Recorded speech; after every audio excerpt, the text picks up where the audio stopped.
Christmas, Chicanos. Do you like the new outfit and all that? So I introduce you to Chicana Santa Claus.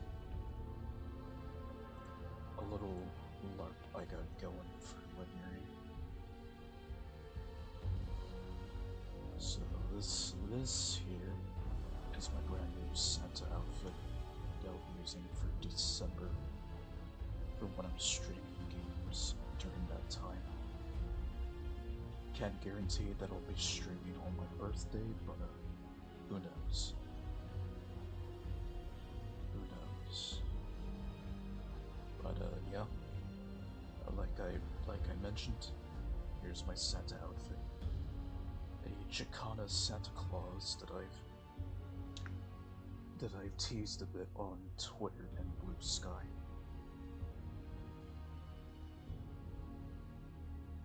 And this one, I definitely enjoyed making it, so... You got the Chicano Santa Claus right here. So, a couple things to mention before I start playing Fallout 76 for the last time, or before I stream the game for the last time. I might be getting a phone call later on, and possibly during the stream, who knows. But when I do, I'm gonna be pausing for a bit. So I just wanted to let you know on that. So onto Fallout 76. Now the reason why I'm streaming the game and playing it for the last time is because simply I want a break from it. And also I want to try out some other games that do take up a lot of space on my computer, so after I'm done streaming the game,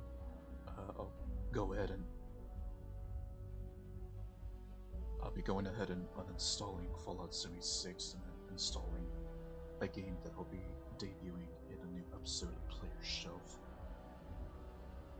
So that's the plan. That's the plan for what's coming up.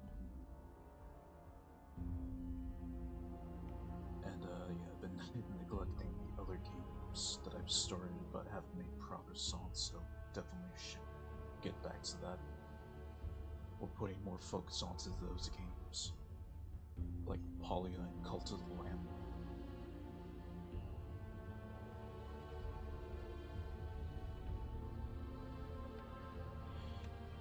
So yeah.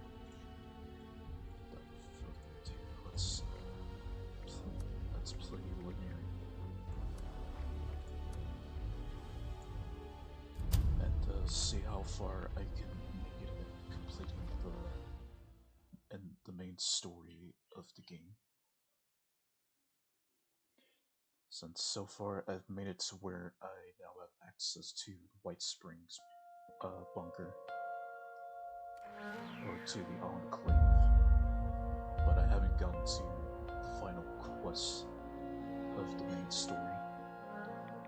The last one being I Am Become Death.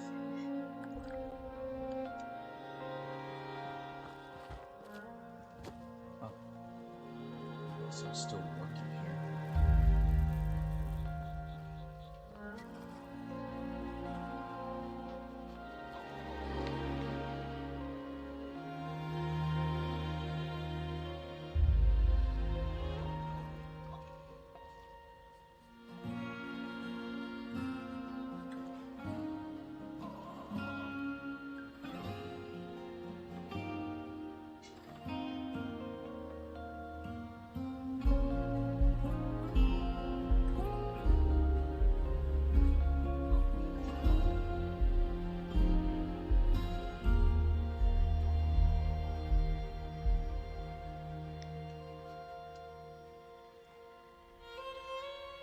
Oh, that's cute.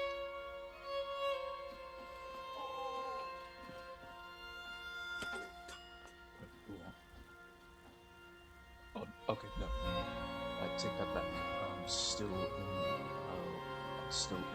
the scorch detection quest line. So I'm nowhere near done with the main story of the game. So basically, you just see how much I like this anime.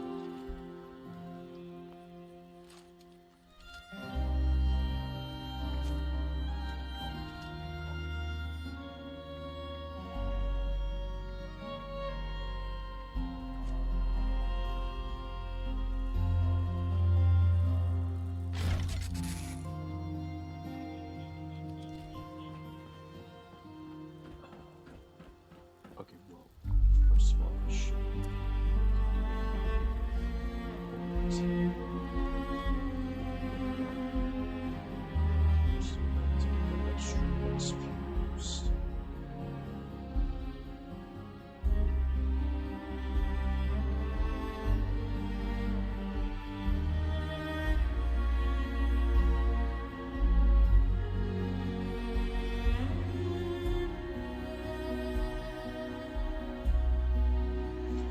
because I already have 5 detectors. I just need to go and install them, and then from there I should be able to complete the quest.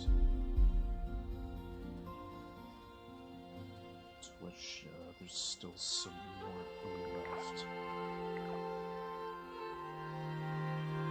which will involve that Senator Blackwell character.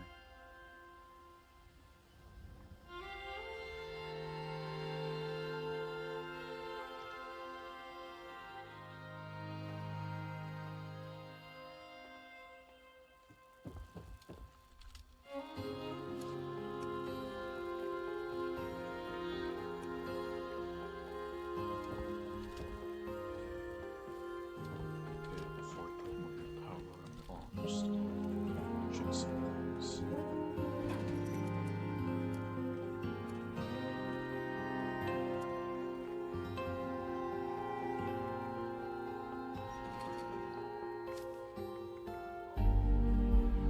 Oh, that's right.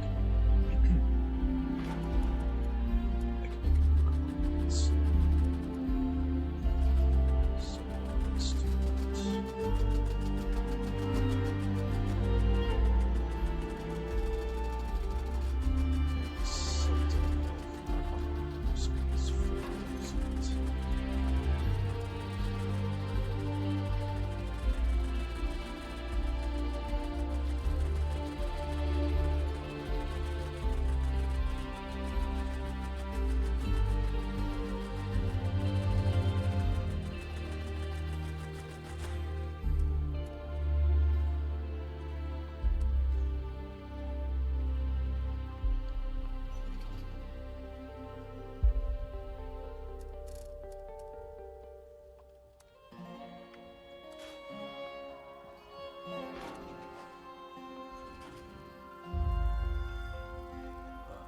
Health-wise, they're right. Okay.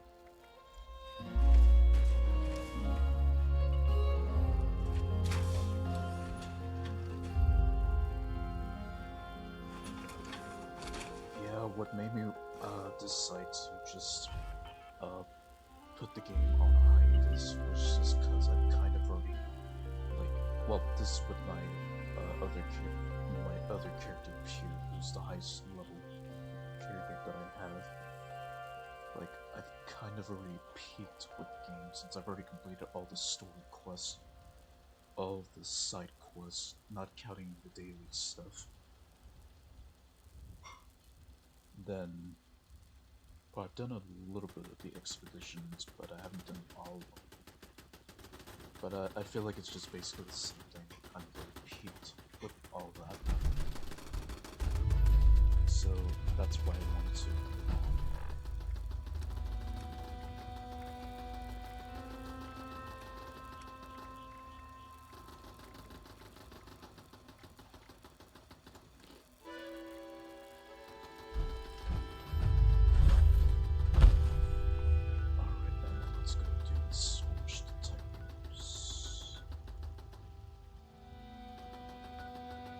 Start from Valley Galleria and then work my way towards Abby's bunker.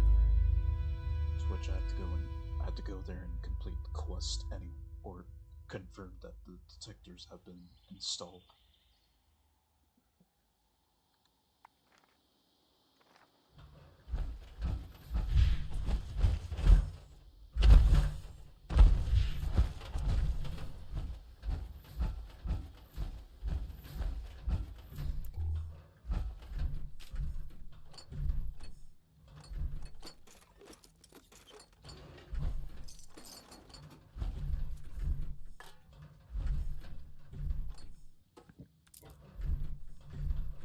Now, the game that I do want to try out after I uninstall Fallout 6, basically it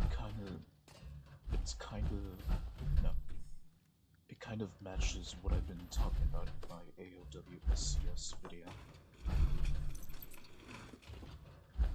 Something where I've challenged game developers to make a game that combines anime aesthetics with survival gameplay. And the game that I'm gonna be debuting soon in the Player Shop episode is practically close to what I talked about in that video. Once I play it, you'll see why I say that.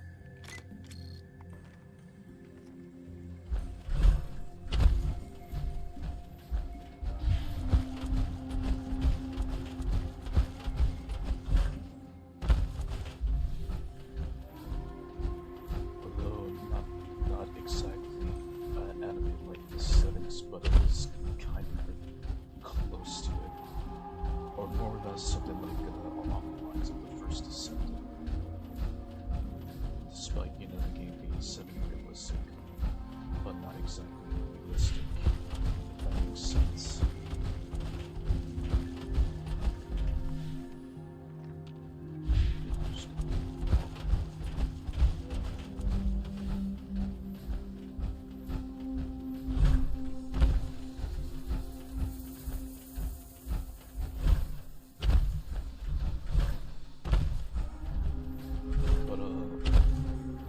It does have basically the survival open world aspect to it, which is why it's interesting wanting to play it.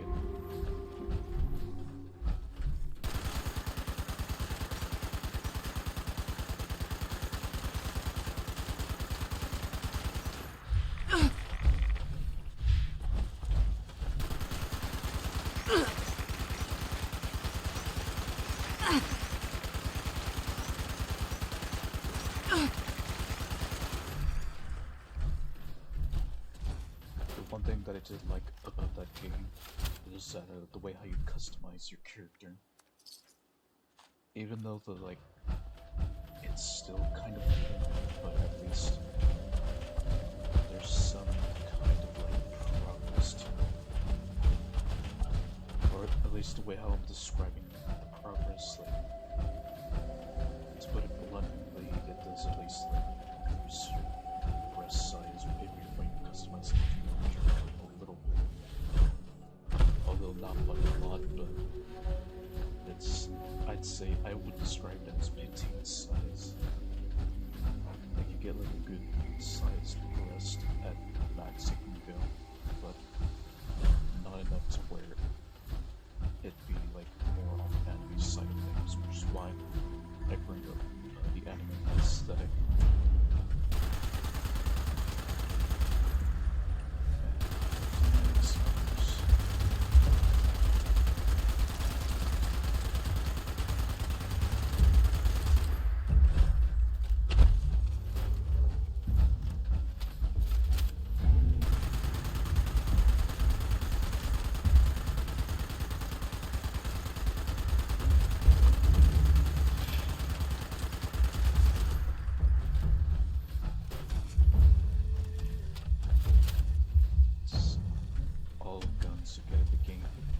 Basically, all the guns that aren't enemy guns, they're all just decent weapons to just progress in the game.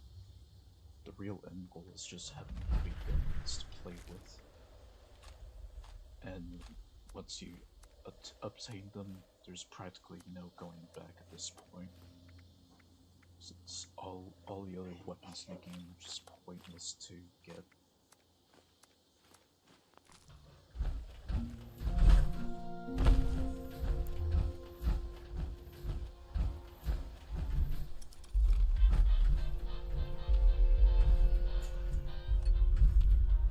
Even though there's not mods to weapons, still, personally, they're just the best type of weapons in the game.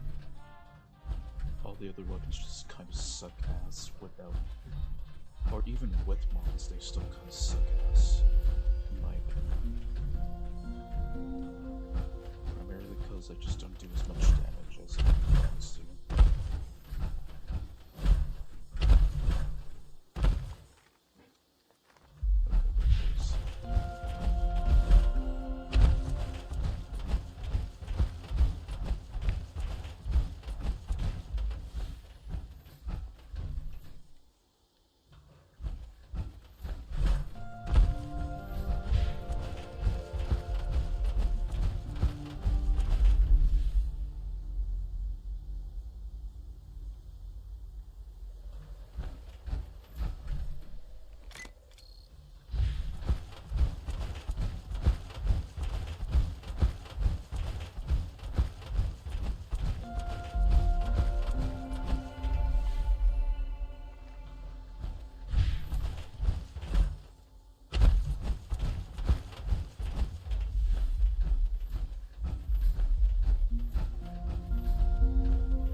the last two are going to be up there. Speed this up a little bit.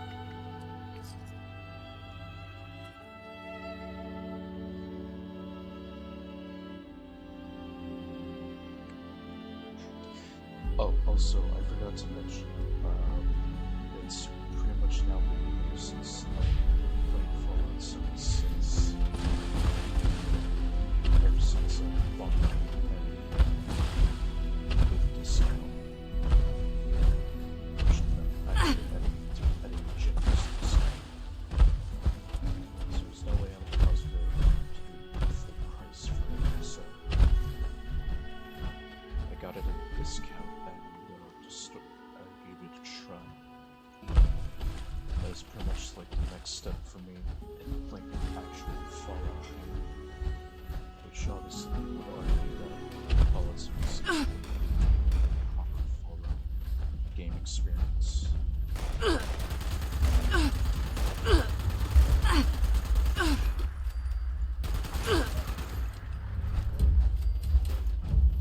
Although I beg to differ.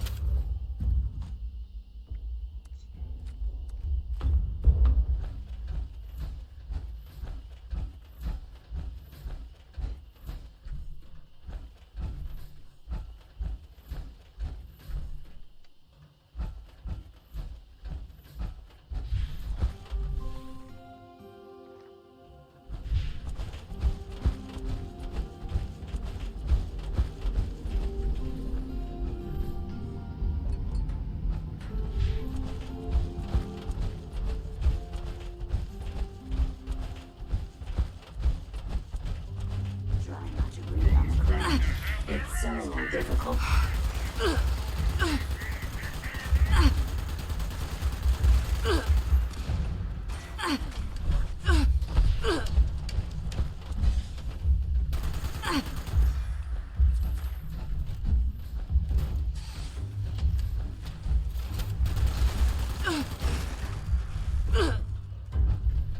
You could run. I'm trying to kill you, you know.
in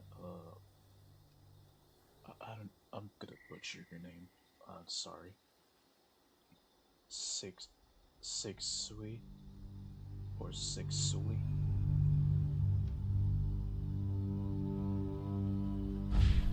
Yeah, I definitely butchered your name there. Yeah, either way, I see you. Welcome.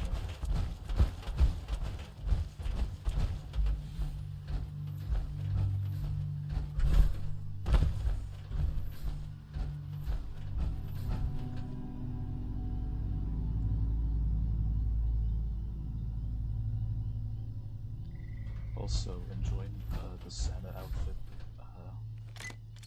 My own little twist to it, combining Chicano culture, combining Chicano culture with a Santa Claus outfit, but the female version.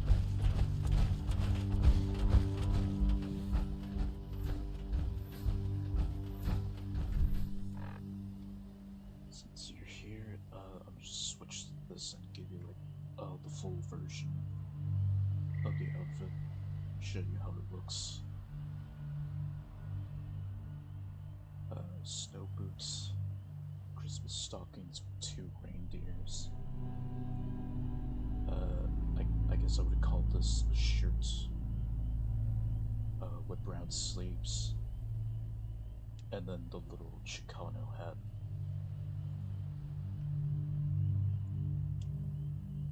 Made it all myself. All of my VTuber models that I've used over the last 4 years, I've made them all myself. So that right there should tell you that I'm pretty much a self-made VTuber.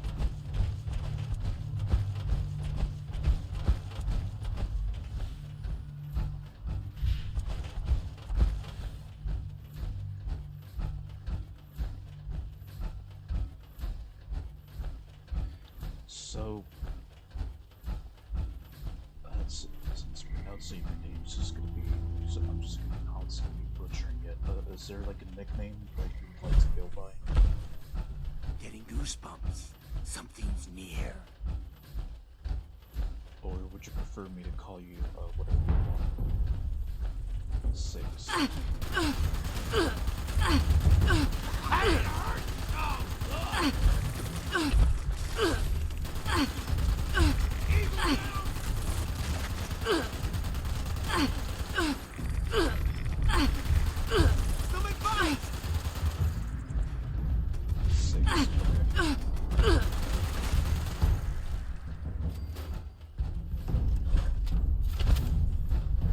Alright then, we'll just call you Six then. Almost sounds like I'm saying the word six. I like the number.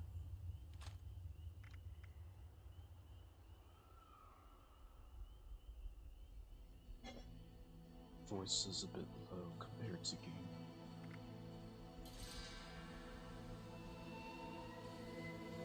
Well, I did increase like my game filter in Streamlabs just so that you're able to hear me. But is the game overpowering my voice a bit? Because I can always turn it down.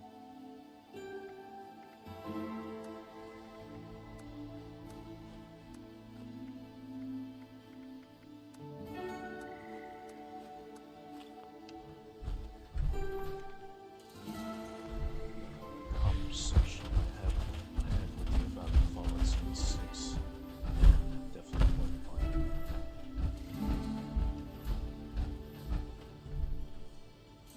I'd say it's almost done with this.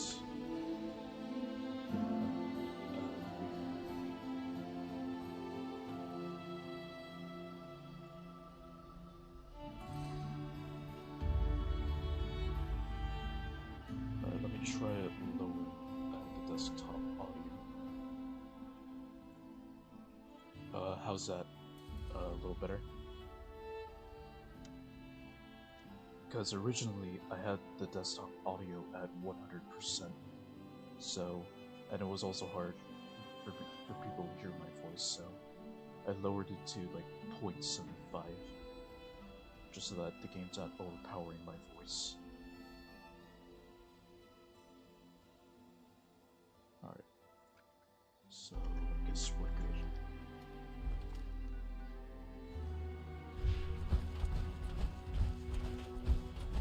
So 0.6 is the sweet spot.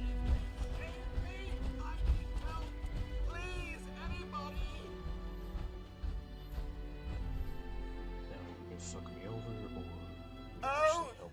Listen, if it was not abundantly clear, I'm having a bit of an emergency, and I need your help. There's a good chance self-destruction is imminent, and I am very concerned for my well-being. I need repairs post-haste to prevent that. What's taking so... Ooh, I think you've managed to fix me up better than before. Thank you. Before I forget, I've got a reward for you. 20 caps. Good day to you. 20 caps, I'll take it.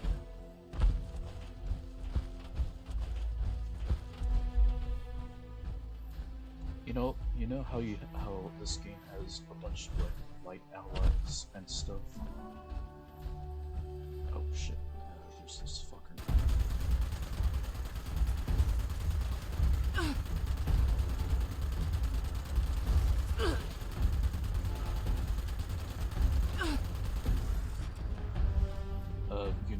The light allies. Not the allies that you'd find like Beckett or Sophia, but like the light allies that you get that give you like buffs and stuff. The devs have yet to add like a Mr. Handy or Miss Nanny light ally for your camp. Ever thought of that? Like you got all these different like characters that you can have in your camp, from human to ghoul to super mutant, and well, obviously Adelaide, well, robots as well, but like there hasn't been like a Mr. Handy or a Miss Nanny character that you can have in your base or at your camp. I mean. It just hasn't really been a thing in Fallout 76.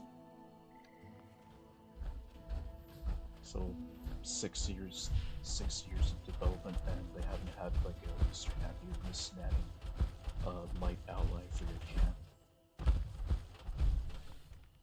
Also, I should be close now.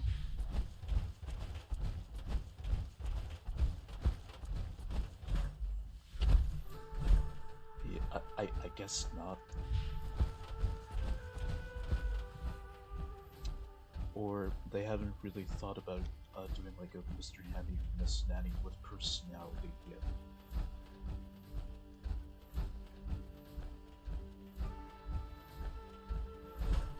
Yeah, shit, I wouldn't doubt that, considering they took this long to even think about that stuff.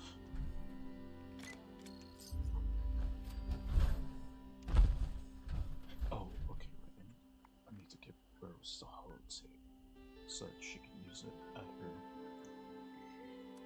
her radio.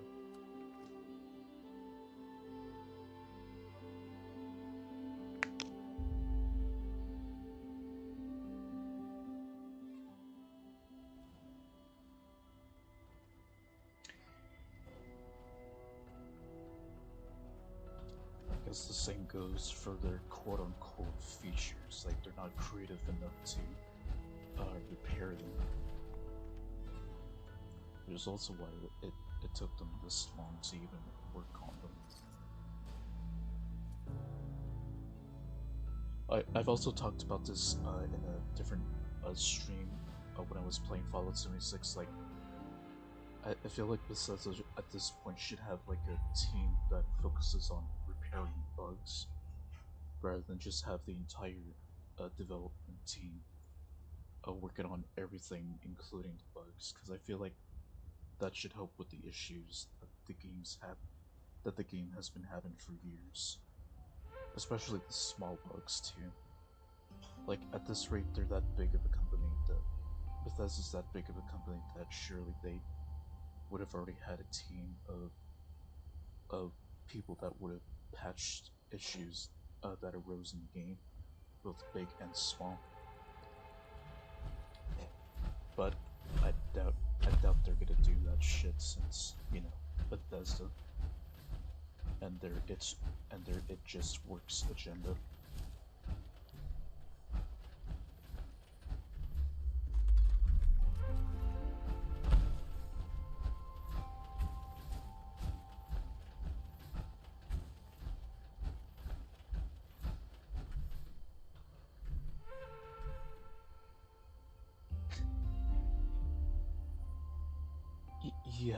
You have all this fucking money given to you. How the fuck do you still fuck that up? Like, a multi-million-dollar company, and yet somehow they managed to fuck all that up royally at times.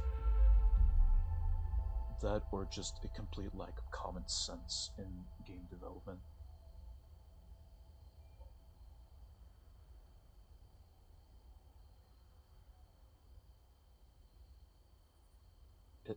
It's almost like they're just stuck with that old mindset just from all those years ago of just going with the "it just works" narrative, in which they can't really explain why their games are just that shit and why they have so many of the bugs that they call features and shit.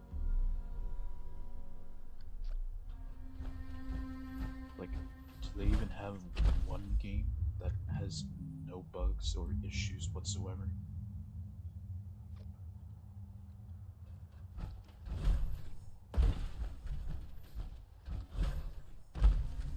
Well, well, the modding community, that's a whole different story. But that's a whole different story in which basically they saved a lot of games from just looking like shit all the time. Without them, yeah, I don't even know if Bethesda would even survive or not without a modding community for like Skyrim and Fallout, let alone for the recent games that they released.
Compared to like a year ago of me trying out this game for the first time, it just feels like I'm starting to pretty much get the message of how all Bethesda games have been going direction-wise.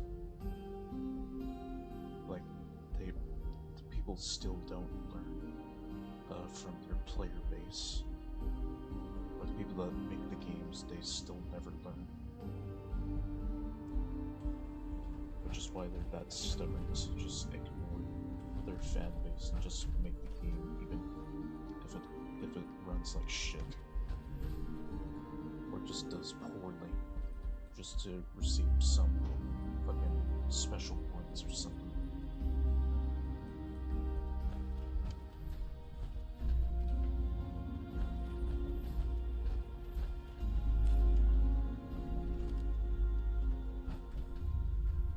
Pretty sure you know what I mean when I say special points.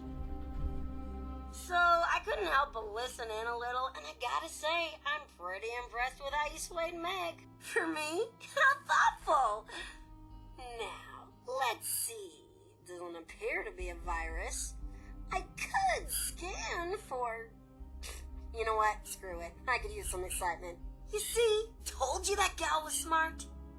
Like I said, can't rebuild the Raiders with Scorched crawling all over the place. Plus, it's not like I'm risking my life here. Always a bonus. So, looks like you got yourself a deal. I'll just take that little uplink off your hands. Abby included instructions on how to install it. Not like I need them. So, you're off the hook there. I guess all you have to do is make it back to her bunker for the next steps. You hear that, Madigan? It's mission accomplished after all. Gal's always had a sensible side. But see, your old pal Rose came through, and now you're all buddy-buddy with the Crater crew. Don't go thinking it means I'm into doing favors, though. Think of it as a one-time gig.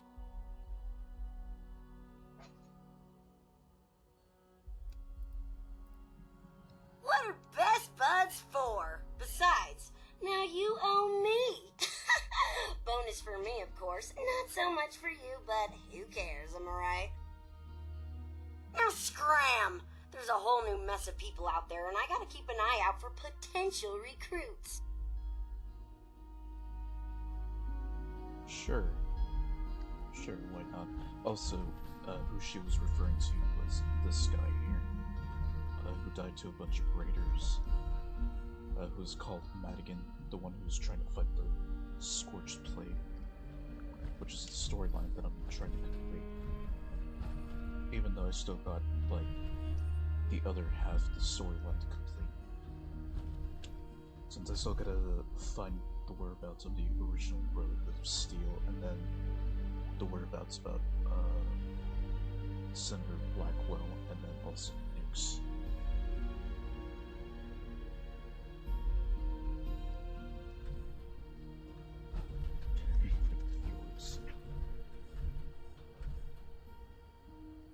I guess you could say that.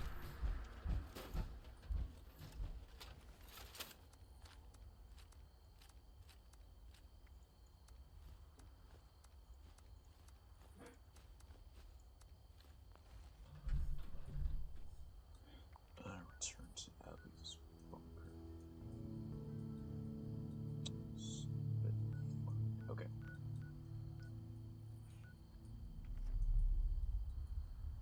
Oh, that's right. I still haven't completed the Brotherhood quest line yet. I was gonna do that, but now that I'm pretty much putting this game on hold, yeah, it would be the same thing for the other series that I had going for this game.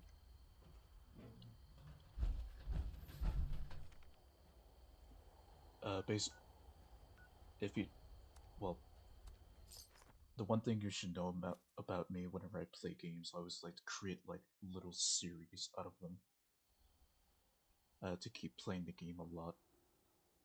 And this series I have in particular, I just titled it Wasteland Adventures, just me basically doing general gameplay, which also includes the main story quest of Fallout 76.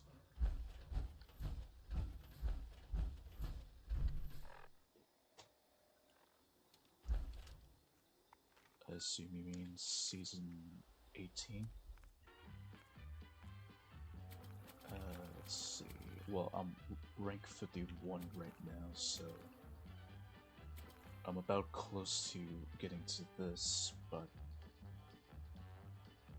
don't really focus too much on seasons unless there's like a certain thing that I'm actually interested in, then I'll put in the grind. But the last thing, okay, yeah. The last thing that I really cared about was Adelaide, in which I put the grind into that during season 16.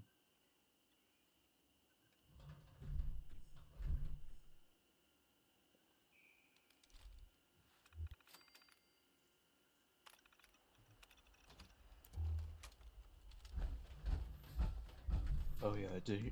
Oh yeah, I did. I know about the Fallout first thing.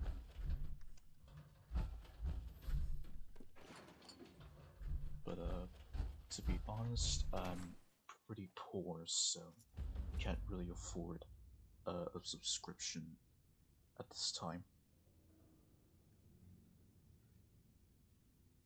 Mainly because I never really whale a lot in games that do offer like payment and stuff. First step is cake. Look in my desk for a holotape labeled Master. It's got everything you're gonna need to get this done. Then, you're heading to the old armory in Harper's Ferry. You'll need to install the program called Armory Access on the main entrance terminal to get inside. Once it's been uploaded and installed, I've got another recording set up for you, so make sure you're safe enough to hear it. We fled from Harper's after a Scorch Beast attack, so who knows what lives there now. Be careful.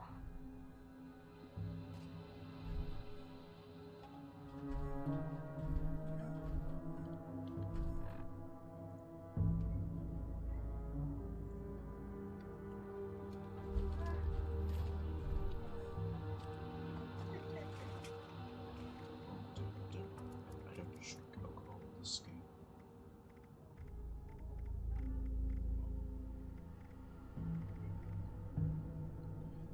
I use mostly in-game stuff.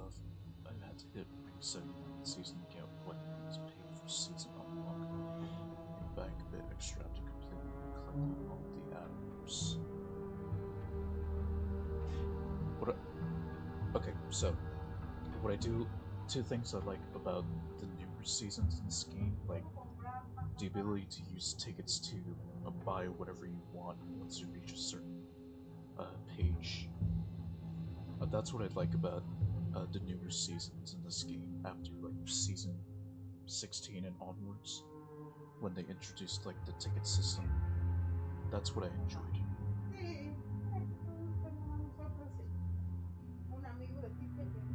And then the other thing is the ability to get free atoms. Another thing that I did like about the seasons. Oh, you probably played the game much longer than I have, since you probably remembered like you had to go through or every time you ranked up, you had to be collecting one item at a time. And then once they retired that shit, then it was basically collect your tickets and use them as you wish type deal. Which is what I actually did like that Bethesda did for Fallout 76. Basically freed up or it pretty much brought a lot more freedom to what you actually want to get rather than getting just the shit that you don't want until you eventually get the stuff that you actually want as you ranked up.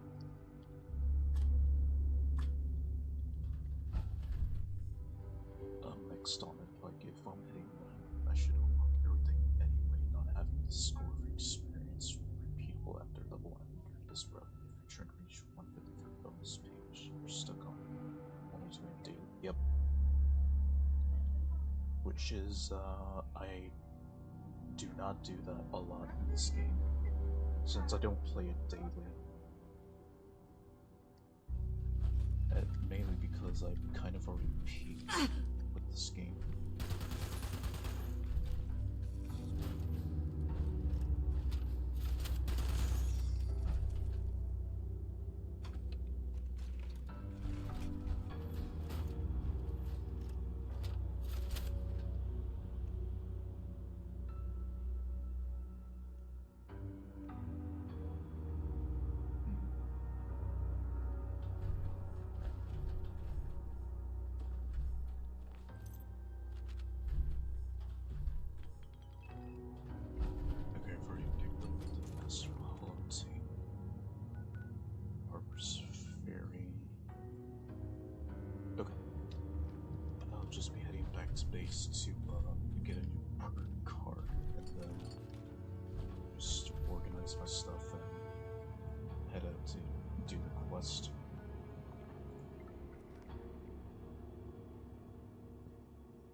And then more recently, with when they introduced legendary crafting, with the new legendary modules that they've been debuting recently, they are incredibly rare to get. Like, you can be playing for days on it and still not get that shit. It was just why I just decided to just buy legendary modules from people who have been playing the game a lot from their vendor. See what good stuff they have, but yeah, they get expensive. They get very expensive, which is to be expected anyway.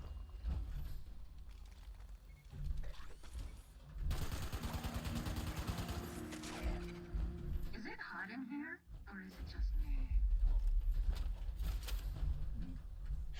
And then, well, this is from according to the notes that I've been reading on legendary modules. Like, supposedly there's like a very, very small chance that you unlock the recipe to craft that specific legendary module, which that in itself is even rarer to get than like the module itself.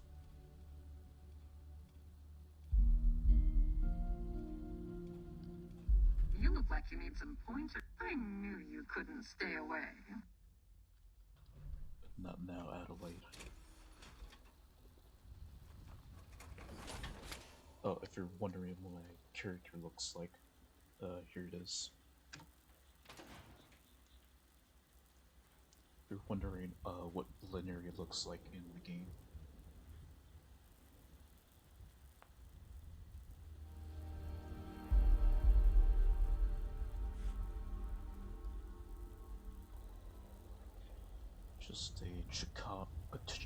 Just a local Chicano in West Virginia.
I don't have a chemist. Let's see. I'm not gonna focus too much on demolition expert because I can't make I don't have the recipes to make nuke grenades yet. Definitely gonna focus on the heavy weapons stuff. But if anything, I want to be able to produce double the amount of stim packs. So, chemist per kit is...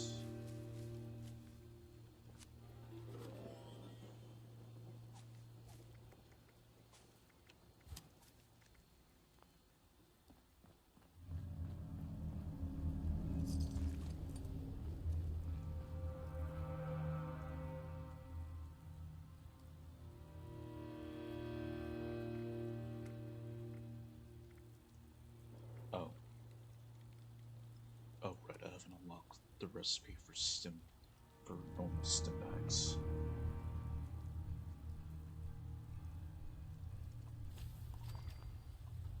I guess I'll just make do with the diluted ones.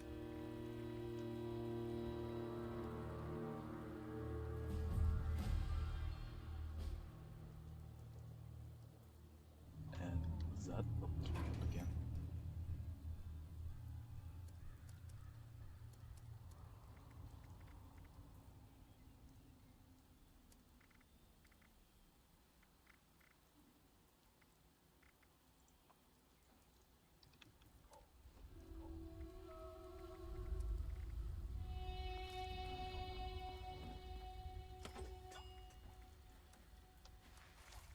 Alright, so let's see.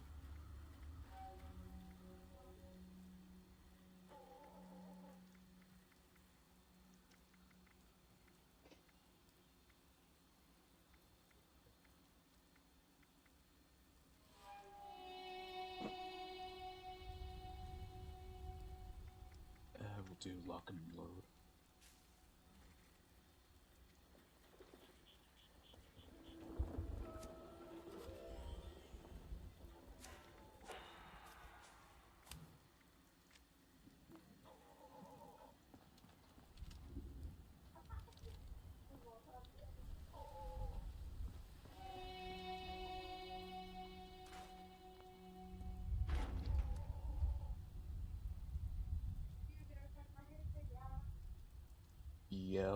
Yeah, same. Uh, Nora Legacy introduced me to like,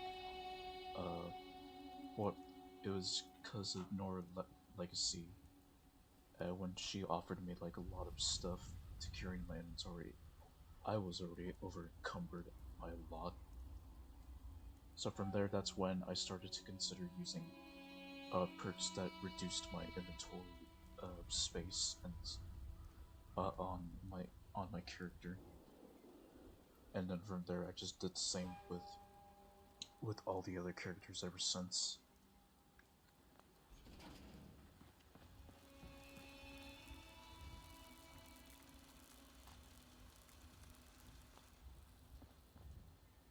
But yeah, definitely weight reduction perks are a must at this point.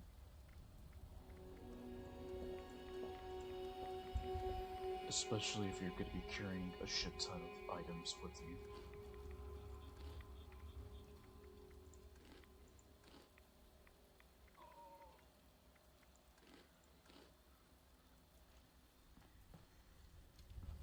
Okay, so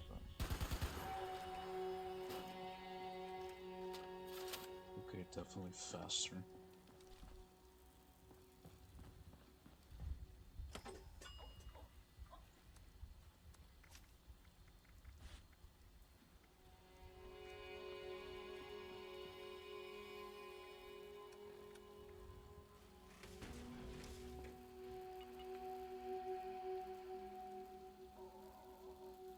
Like most games I play, I just go through a lot of trial and error.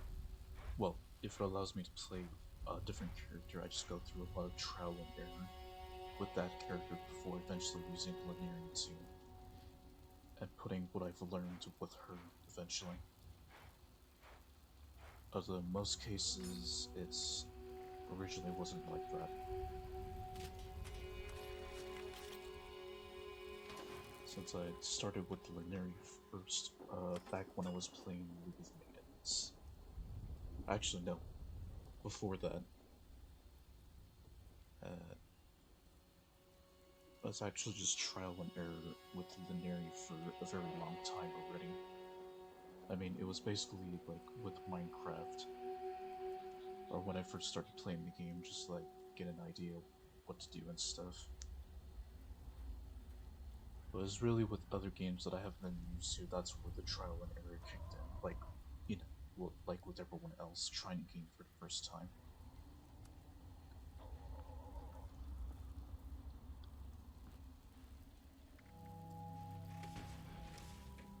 And another thing about me, I just like to discover things for myself first. I mean, it's all kind of alright when people suggest something, but like when they over-explain everything or when they do everything for you, you're just there like, so I didn't learn shit, but okay. And then there you're just like, you haven't learned anything at all. You just a person that's supposedly trying to help you. They just did everything for you, and you're there, like you're expected to know what to do. When in reality, you have no fucking clue what to do. When they've done, when someone does everything for you, and then when you actually go in and do it yourself, like you're still trying to learn the game through trial and error anyways, just with a starter pack. Like, I don't know what those people are. Either they don't want to see you fucking up a lot, or they actually care about you. I don't know.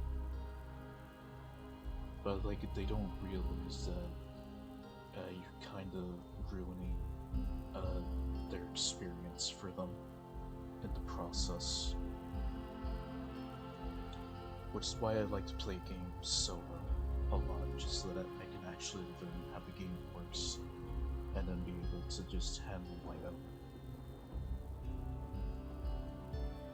That's just the way I like to play games, just actually trying to learn it myself, and then knowing the lingo of how it works.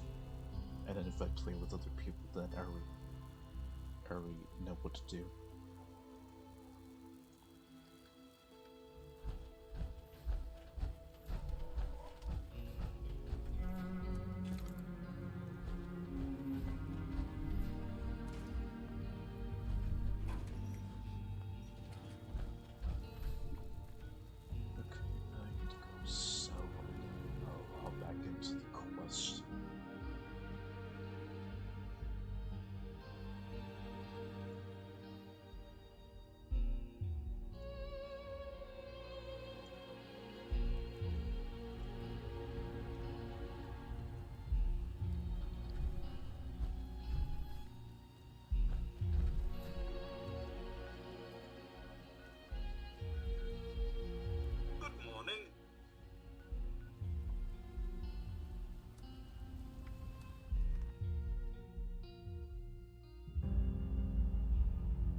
Like whenever people just help you with the game, but instead they end up just completing the game for you.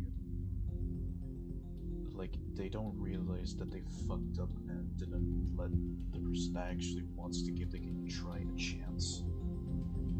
It almost, from the sound of it, it almost sounds like that they're not really that confident with the new players actually trying to put in the effort or struggle a bit. I don't know, it's probably some kind of elitist shit that probably goes through their heads or something, because they don't want to be playing with the newbies or whatever.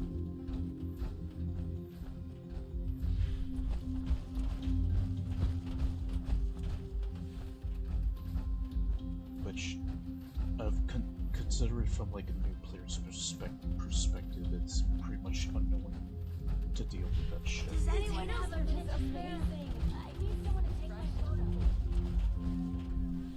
Oh wait, where am I going? These robots sure make my job easier. Provide a safe, clean environment for our guests. Miss Rucker spends all day planning, working, worrying. If only she'd spend part of her day cleaning.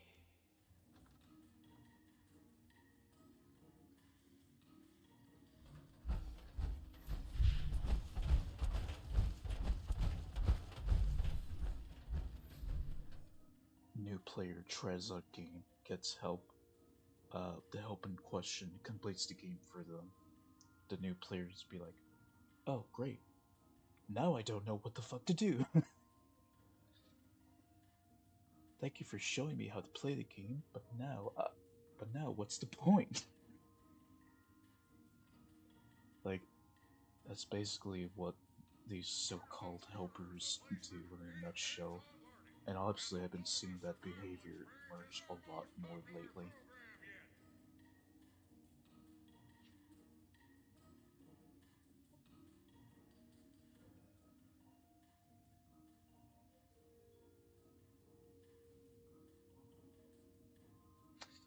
Well, that is true. Like,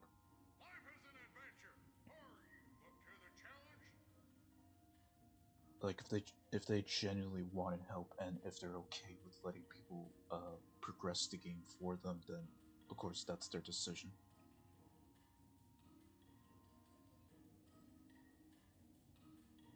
Yeah, exactly. Yeah, exactly. They just take it, uh, or how could I put it? Well, they obviously take it too far, but like they go way ahead of themselves, in which they're not going along with the new players step by step.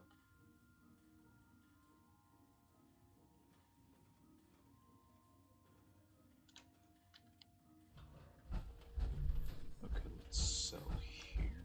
A fine hat is always in style.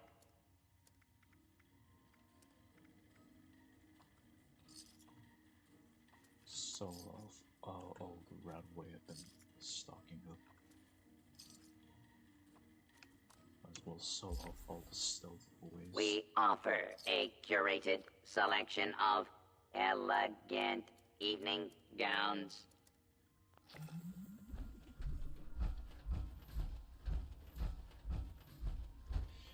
Or I guess like, or here's like a little example. A new player comes in, they talk about how you do a set thing. Experienced player, they'll explain it, but then they'll go like overboard and shit, to which they don't know how to limit themselves or like keep in mind that this player is new and they only want to focus on certain parts for the time being. Like, that's what most experienced players tend to forget most of the time. Like, the new player wants to do it step by step, but then from their perspective, they just think of the game overall, but not like the certain moment that the new player is currently at. Which, yeah, it gets annoying. Well, to me, that shit just gets annoying, especially when I'm new to a game. Like, I just want to do this part right now. I don't care about everything else. I just want to focus on this part of the game. I'll learn about the rest of that shit later. Well, I'm pretty sure you know what I mean, Sig. I'm pretty sure you understand. Like, I imagine you were at one point in that position. Like with most games, you try out for the first time and actually want to progress and do your own thing without needing a lot of help. And then only asking when necessary. Do try not to track blood on the carpet.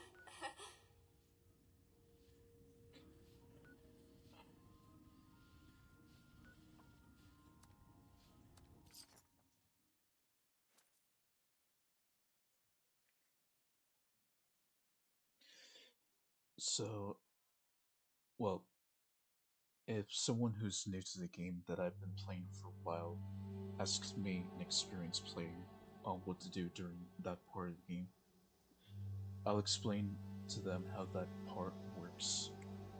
But obviously I don't go overboard and explain everything to them. If they want to know more, then I'll tell them more. Like, I want to respect them and let them progress on their own unless they get stumped at a certain point. Then, if they ask on how to do that thing, then I'll add more to it. Just basically, I guess you could call it like a gamership. Kind of like the equivalent of sportsmanship, but for gamers.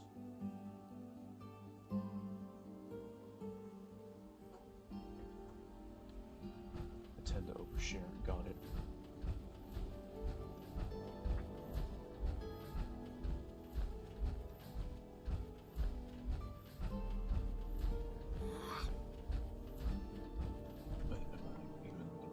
things.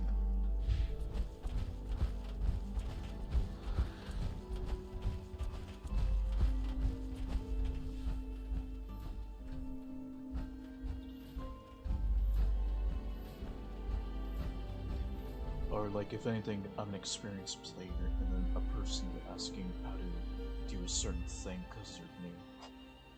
That would, or to me, that would be more of an appropriate time to tell them about that specific part that they're asking specifically, and not going overboard with like the later game stuff, because obviously they haven't gotten to that point in the game yet. So remind yourself that new players are not experienced players, or new players do not equal experienced players, period.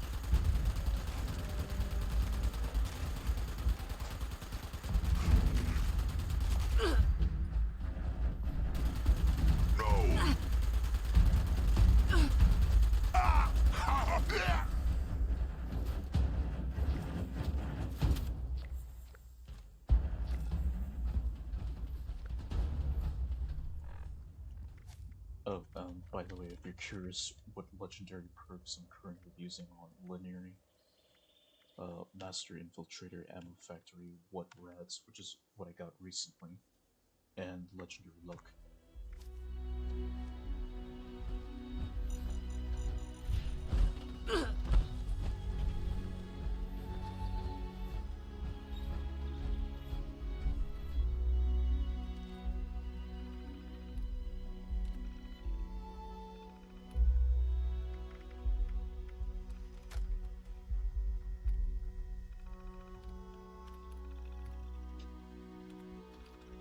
Scenario 2. Semi-ideal. You made it! And maybe Harper's Ferry is not the nasty Scorch Beast nest I assumed it was. Now that you're in, you need to get to Raleigh's terminal and use that master holotape to download his routing schematics. We need them to set up the communication network for the uplinks and tie everything together. Bad news is, Raleigh fortified the armory to protect our research against the Brotherhood of Steel after they stopped playing nice. There's no outside access to the security we wired up there, for safety purposes, so you may need to dodge a few turrets. So, if all goes well, you'll be hearing from me soon enough. Dodge a few turrets, she says. No, I'm just gonna casually walk through them and eat a shitload of lead.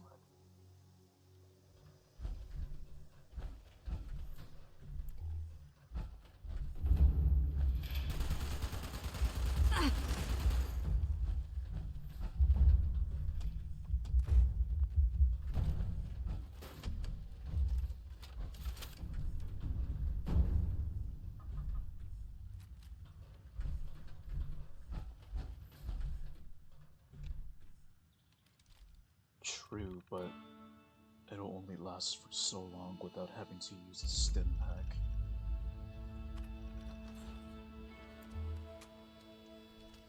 But that's where damage resistance comes in.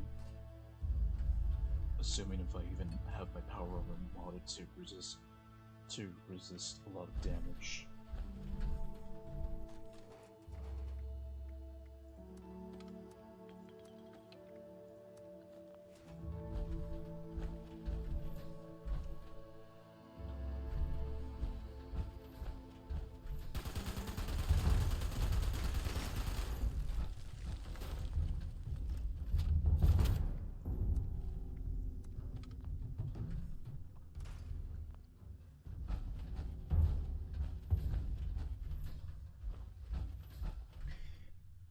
But yeah, so coming back to what we talked about, I just want to wrap up. My point being, just, I don't like being an asshole to new players that are trying to learn the game for themselves. Unless they ask a question specifically, then I'll answer it in what they're currently trying to do. Because who knows, they're just stumped on that one part of the game, and then the rest they'll understand from there on, until they get stumped again.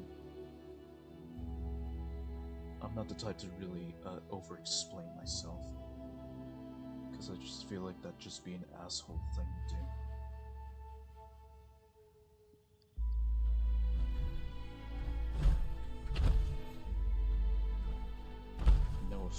No offense, of course. But yeah, that's just been my experience. Whatever I'm trying in the game, that's new, and I'm struggling a little bit. But I don't ask questions since I want to figure it out myself. Unless I'm truly stumped, only then I'll ask questions and then get an answer.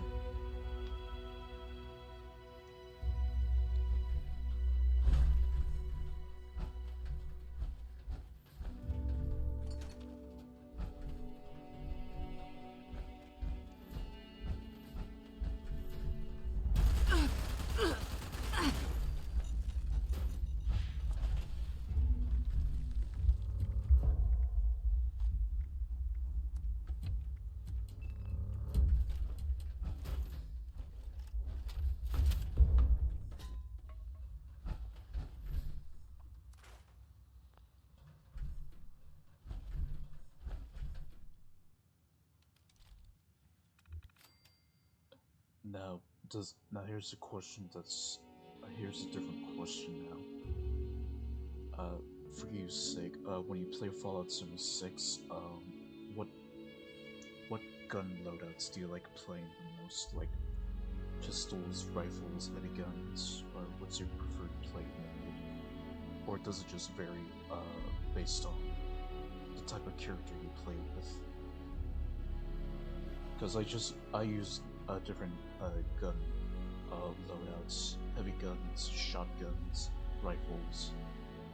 Just what well, the shotguns, that's a recent thing that I've been building on with my character's set, who uses mostly shotguns to fight.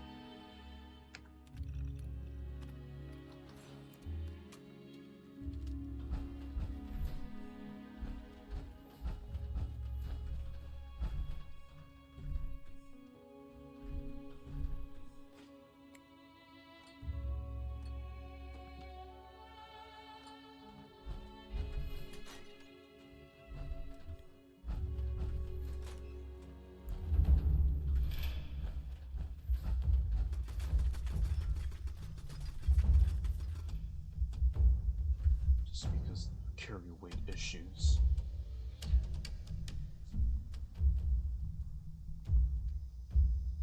For weight issues, for me, it's for better firepower.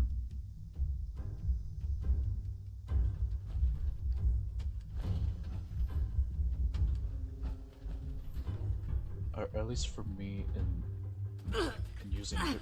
Hold on, take this for anyways, yep, for me, playing this game when I reached level 50, just the guns you get, they're decent, but like, once you get heavy guns, that changes everything.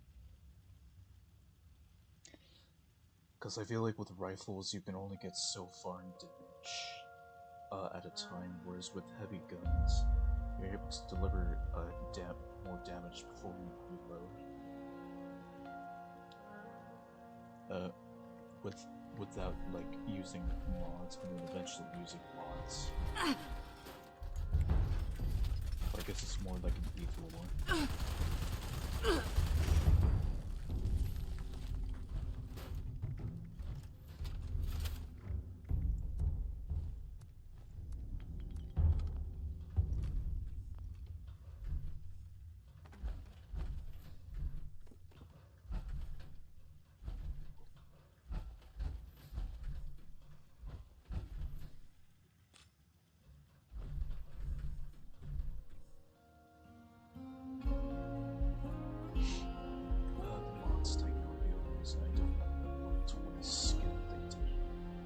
Oh yeah.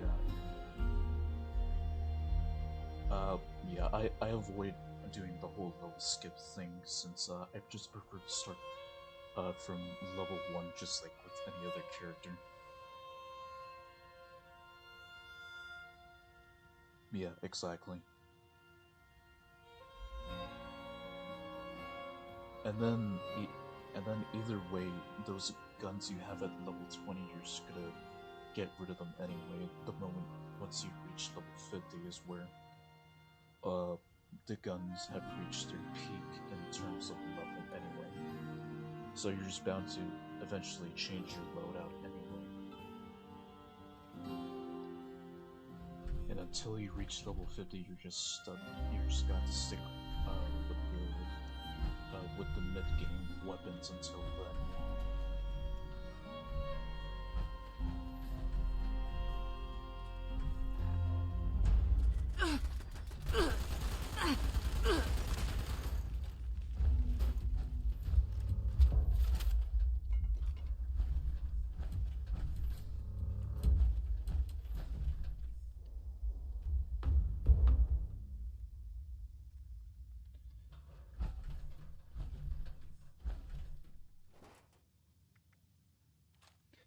I guess maybe it's more for like, I guess the level 20 thing, it's more for like for like the more veteran players that already know what to do. But yeah, I don't really understand the appeal of just like getting to level 20 and just getting some decent weapons by then, which would become obsolete much later as you level up.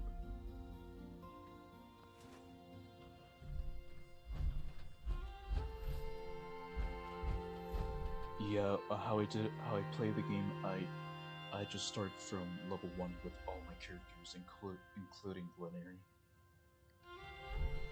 I did not use the level 20 starter pack because I didn't really see much of a point in doing that.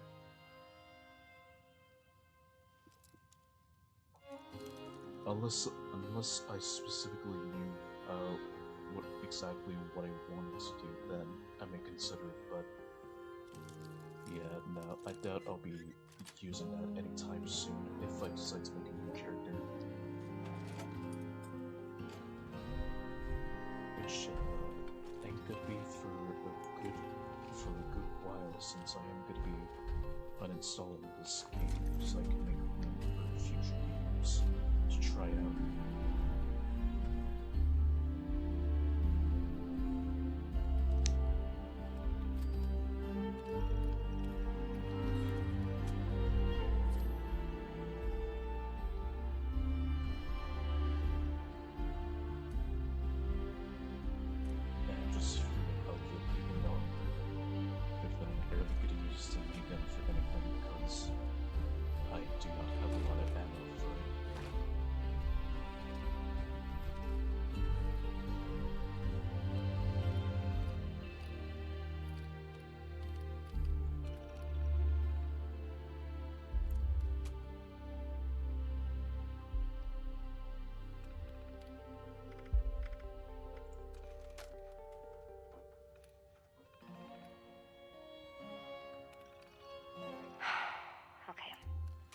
Hopefully, my network predictions were successful, and you're legitimately triggering this next message.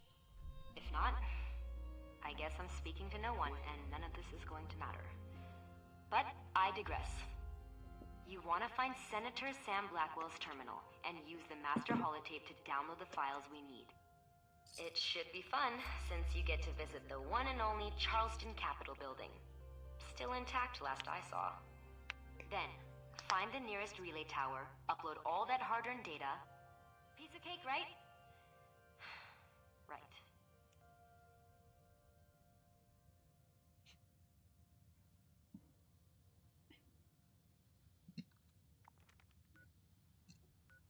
Excuse me. Okay, I've already discovered Charleston, so yeah. Jesus. What am I even doing? This is hopeless. Damn, still recording.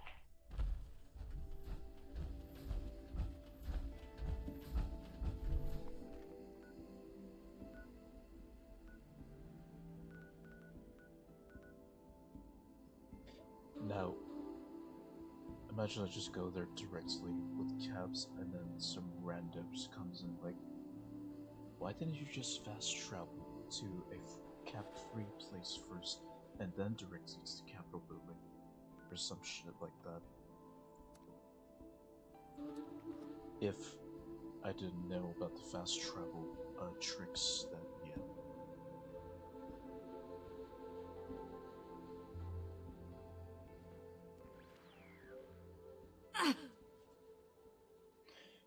Or if fast traveling didn't exist in this game, then yeah, I'd be spending a shit ton of caps right now.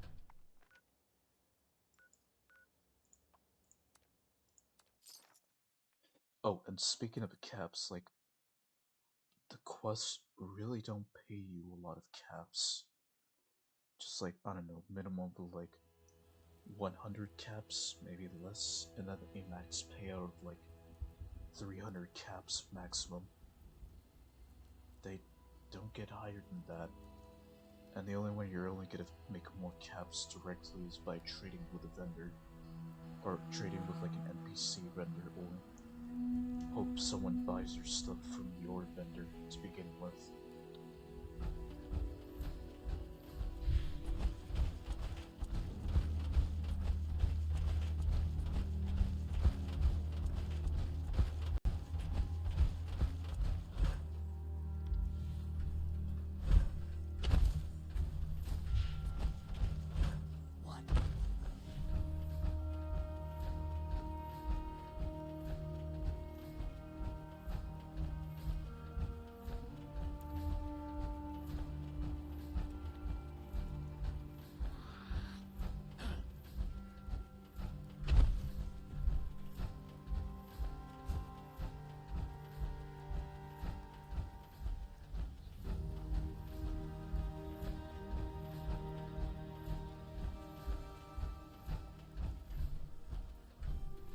Yeah, for this place to be intact, that must be some strong-ass concrete and steel. That must be some pretty strong-ass concrete and steel for this place to be intact.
Also, oh, but this game also.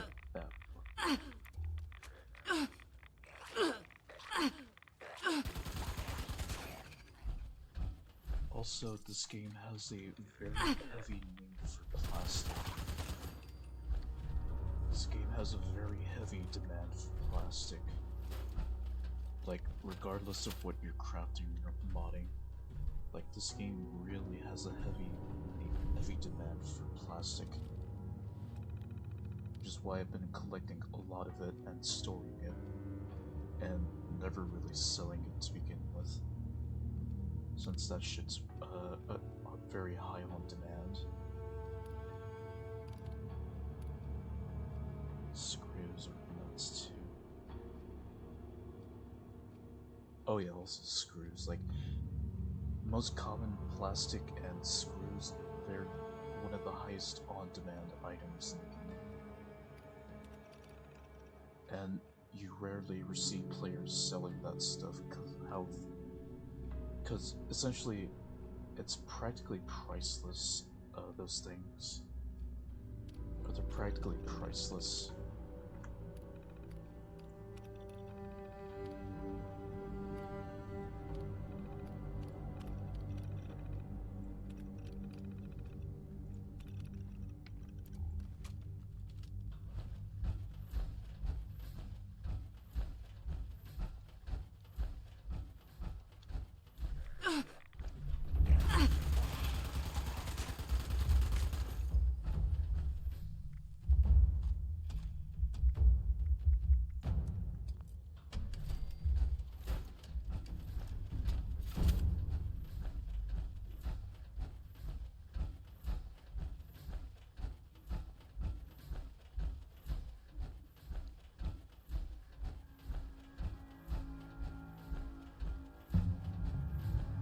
A lot of OCDA.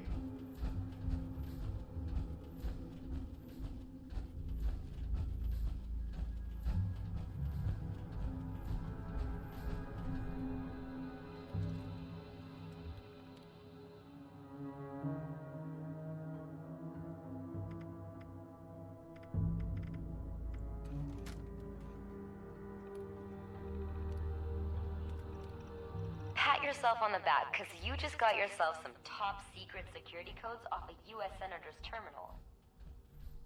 Next up, the closest relay tower you can find, where you get to upload all that hard-earned data.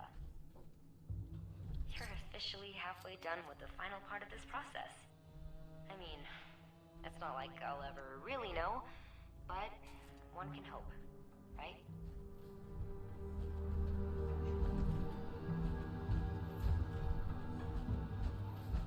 But just like every single thing you see in your mind, you just have this need to, or in your mind, you must get it. Like, there's no question, you just have to go get it, essentially. Okay, I discovered this new.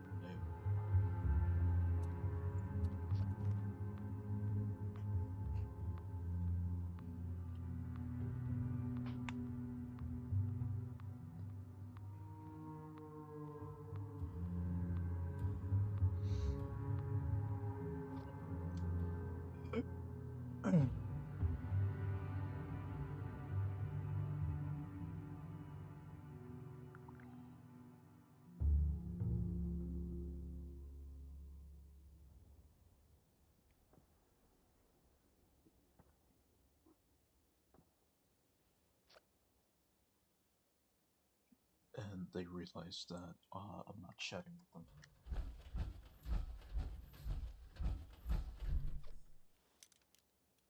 You know, tell me, Sig, whenever you create like a public team, like, what do you mainly use it for? Because I just use it for like quick XP collecting or for XP multiplication. That's what I mainly use the casual team for.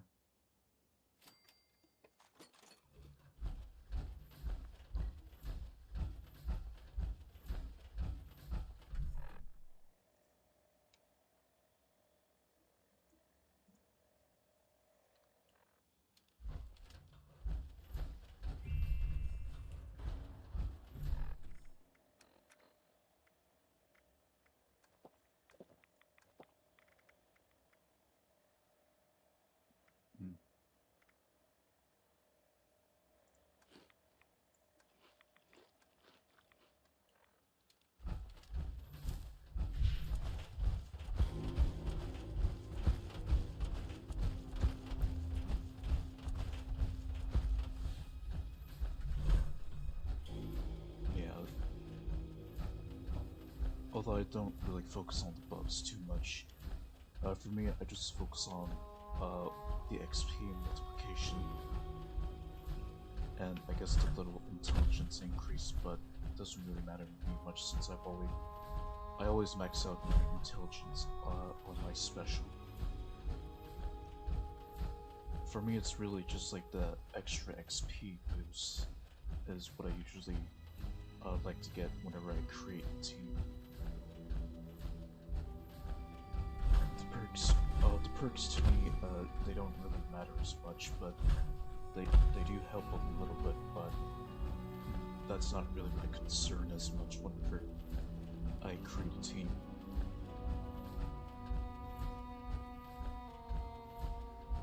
So approach and identify yourself. Unidentified intruder detected. Citizen beginning will not be harmed. Unidentified intruder detected. Beginning. Striking is prohibited.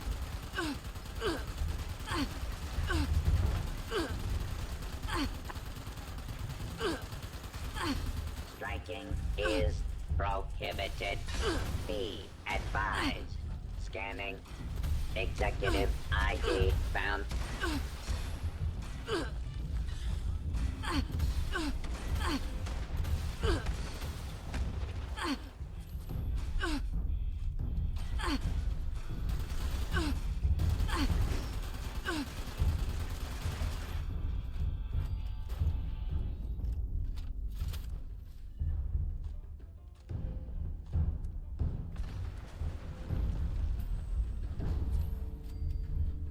It's been a while since I fought robots, but the story forgot that they explode.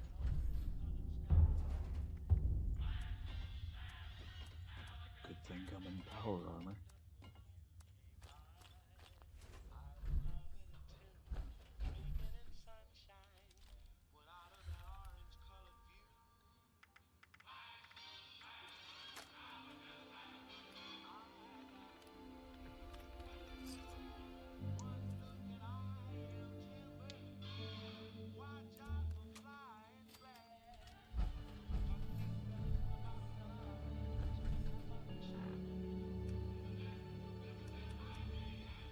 Okay, right leg, left arm. Right arm. Definitely wouldn't replace it anyway, since I need more start power armor stuff.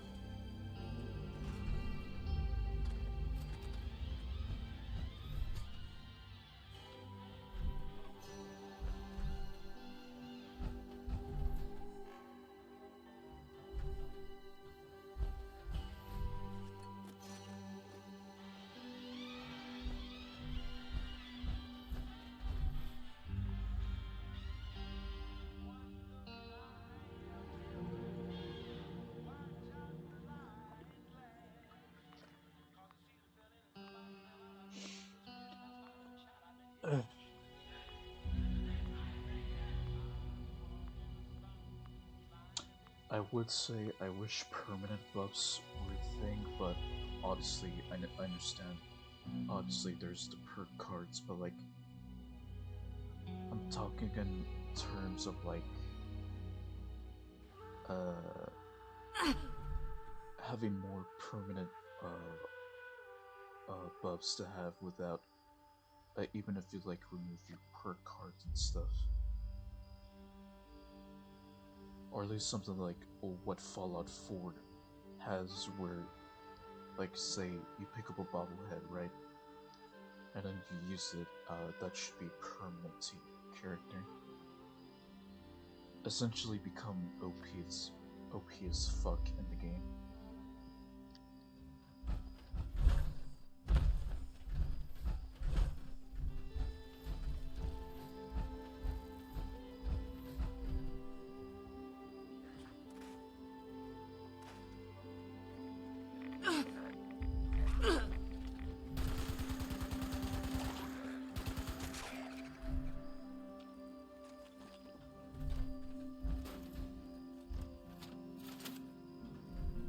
The one star unyielding.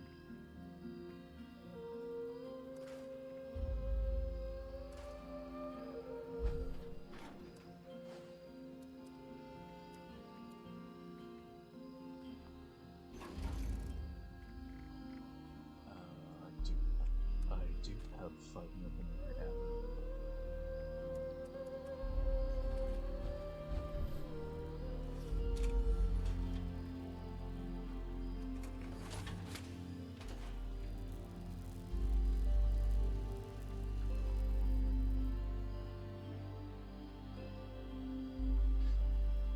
Yeah. Yeah, I did. Yeah, the announcement where they're actually going to let players create a gold character to play as. Yeah, it'll be interesting to see.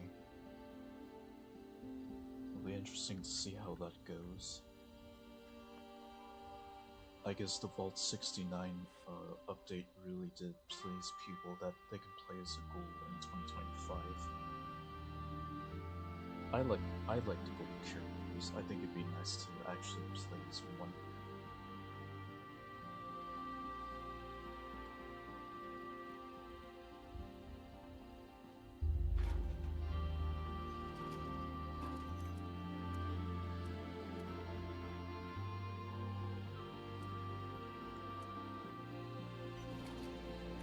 Should use this.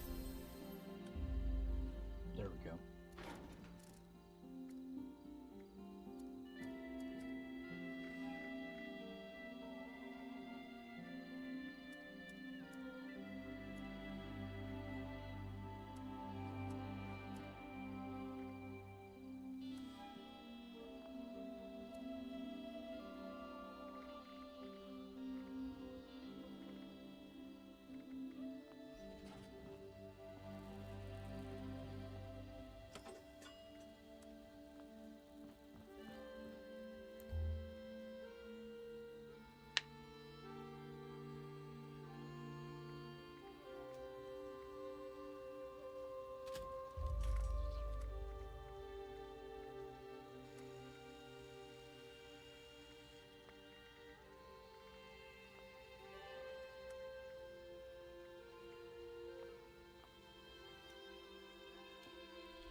Well, besides the whole, besides the Enclave representing Season 19, yeah, I wonder what would come out of it, besides all the, Enclave-based stuff.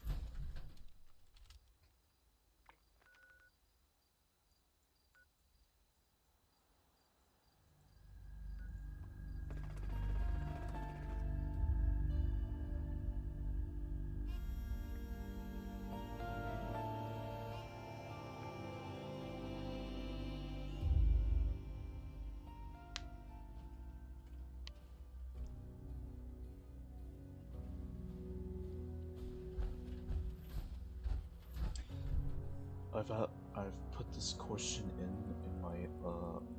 my post where I went live.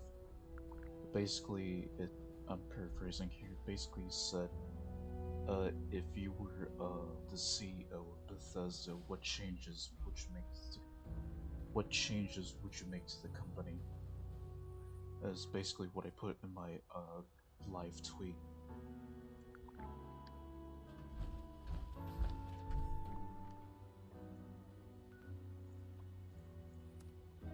Because I feel like I definitely would get some interesting answers if someone were to be like, if someone had the position of power as Bethesda's CEO. Must.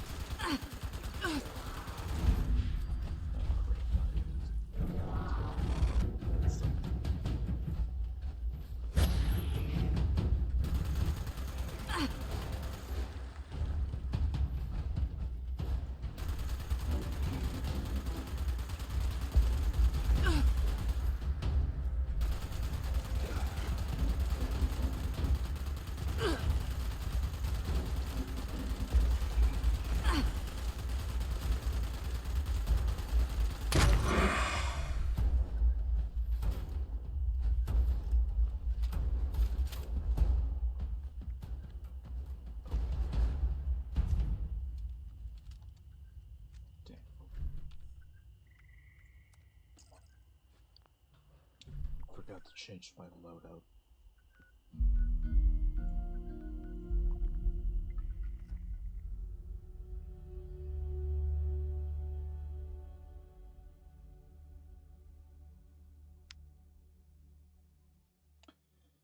Rebuild the engine and moving to Unreal is a quick fix that doesn't suit him. And apparently this thing's an unfixable mess that just bite the bullet and have teams. Yep. Yeah, because most games these days, their graphics has evolved. Bethesda, I feel like they're pretty much stuck in the past with the old stuff. Graphics-wise and all that. Yeah, Bethesda's just basically stuck in the past with old graphics and shit. Whereas every other game company, even indie game companies, they've moved on. They all basically moved on.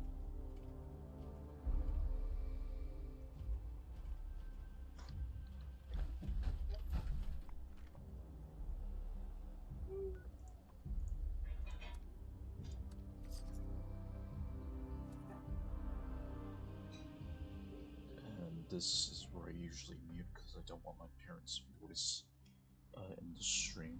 So let me do that real quick. And I'll unmute once they're done.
Okay.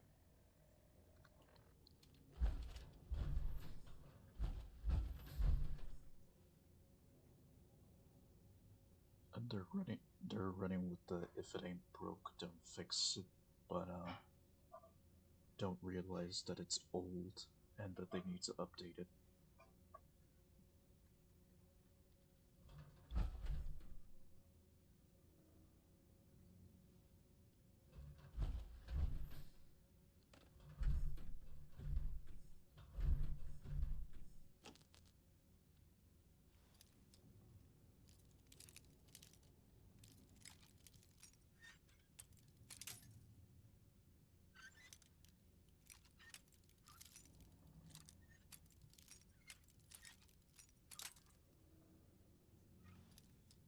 Skill 3 lockpicking, stubborn ass lock to pick.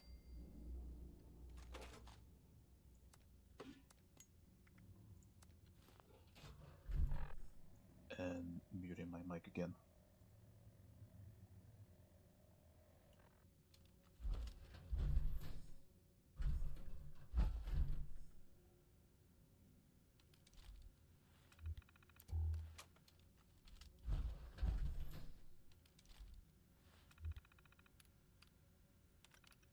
Ignoring any and all possible glitches, you are officially the most amazing person in all of Appalachia. And hopefully not the only one. The Scorch detection system is fully up and running. If you had any idea how long it took us to just get half the system functional, the lives lost, my brother, my dad, and yours truly, of course. Now whenever the Scorched are around, the detectors will pick them up and broadcast a message to your Pip-Boy. All that's left is the means to fight them off. If you haven't already, check my terminal to read about the traps we've created for the Scorch Beasts. Hopefully, they're still in working order, and they're your best bet at making those flying freaks manageable. Beyond that, the only ones with any real means were the Brotherhood of Steel. Obviously, they didn't last, but they packed some serious firepower. They took their last stand somewhere in the bog at a place called Fort Defiance. But, thanks to their code names, I have no idea where it is. You'll want to start at Camp Venture, Eddie's old survival training center. I've also put everything I've got on the Brotherhood under an entry called Fort Defiance on my terminal. Good luck out there. And thanks. If this holotape is playing, it means our lives and all this work meant something.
So that completes the Meyer quest line. Now I'm on to the Brotherhood part of the Scorched Plague story. For how long? Who knows?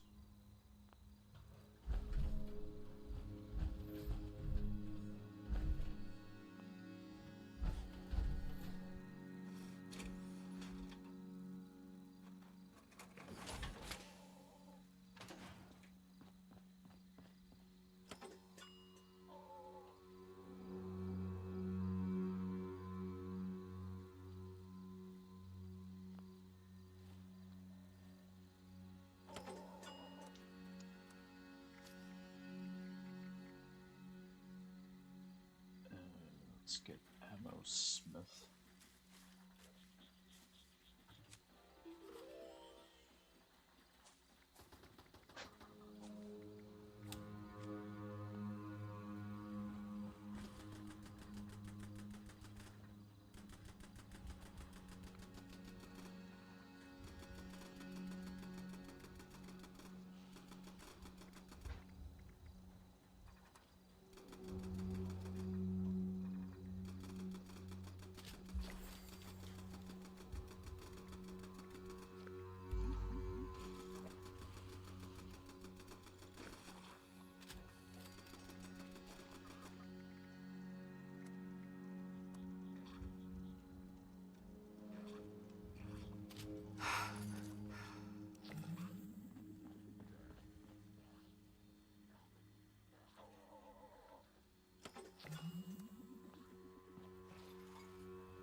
those turrets. That or I need to get better machine gun turrets.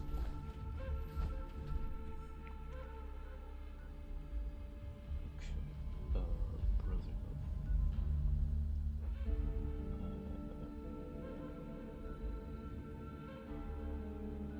Yeah, let's go to here then. Head south.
Overseer's log, Camp Venture. Just who was this Brotherhood of Steel? Survivalists? Former army personnel? They took their training and their call signs seriously, that's for certain. Organized, efficient, access to hardware. You'd think they'd be ruling West Virginia by now. But they're gone. If they're following military logic, then they'll have a fortified headquarters somewhere. And a leader. Someone who knew what they were planning.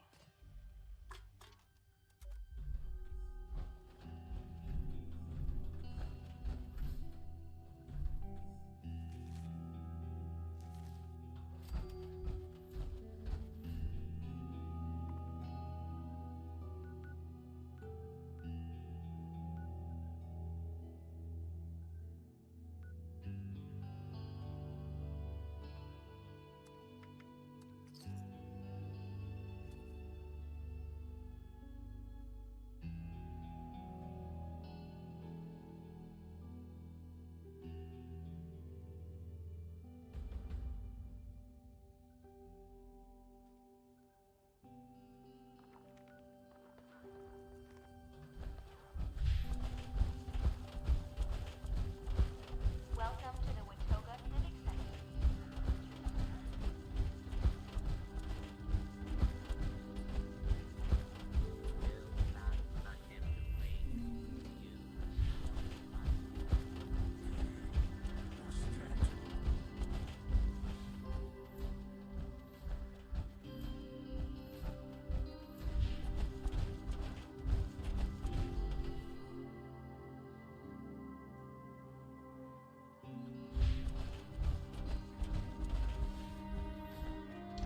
So far, the job that I've applied for, they haven't called me back yet, so I'm still waiting.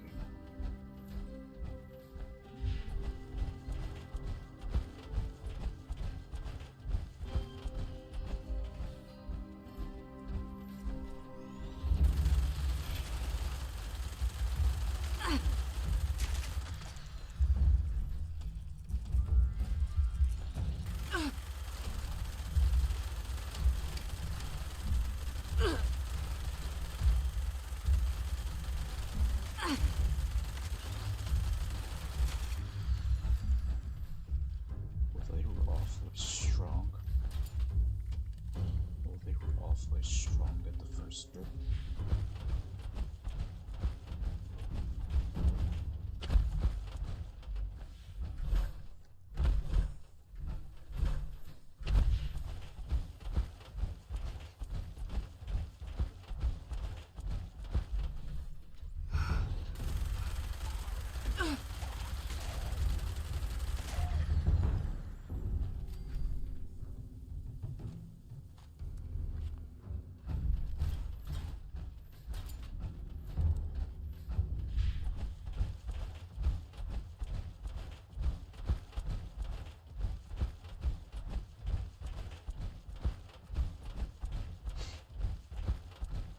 When I first started using the minigun with my character Pier, initially I saw an issue with it, and that was mainly with getting a lot of ammo back from killing so many enemies.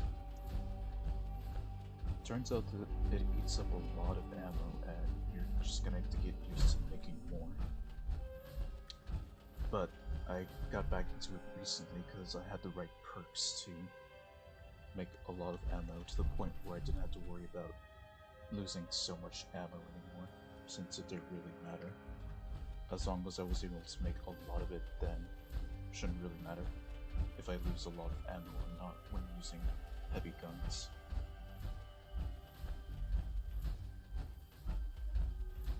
Which is...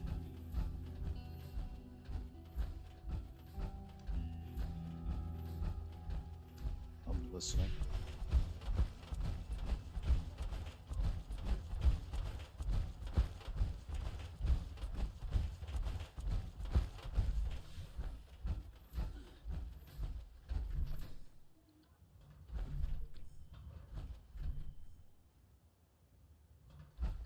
And just let the barrels spin while you just grind through them.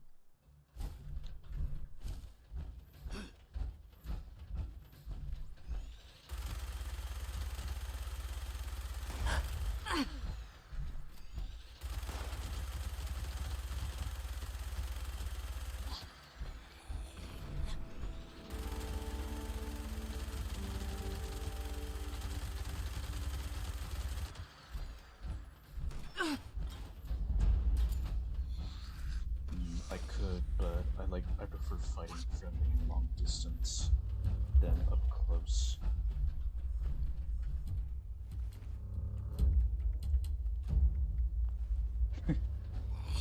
Just your fuck it weekly through.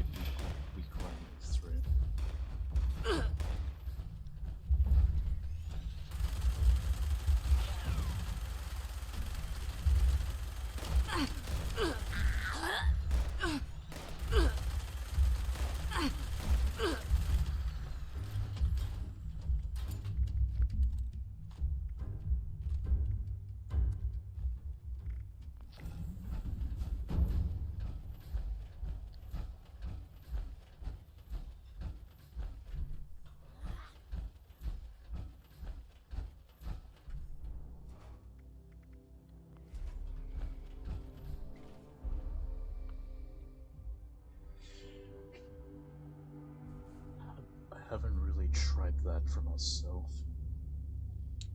I don't know. I just been used to using the minigun, just like for long ranged attacks. I haven't really used it as like a power tool weapon kind of thing.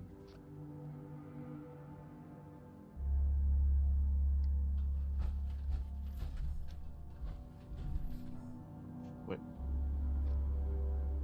Surely the gun still continues to spin even if there's no ammo in it, so it makes sense if I wanted to turn the minigun into like a auto melee weapon.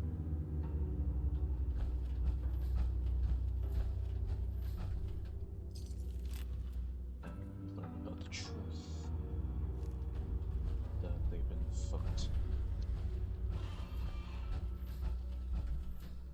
And there's a Wendigo.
Only registered Brotherhood of Steel. Overseer's log, Allegheny.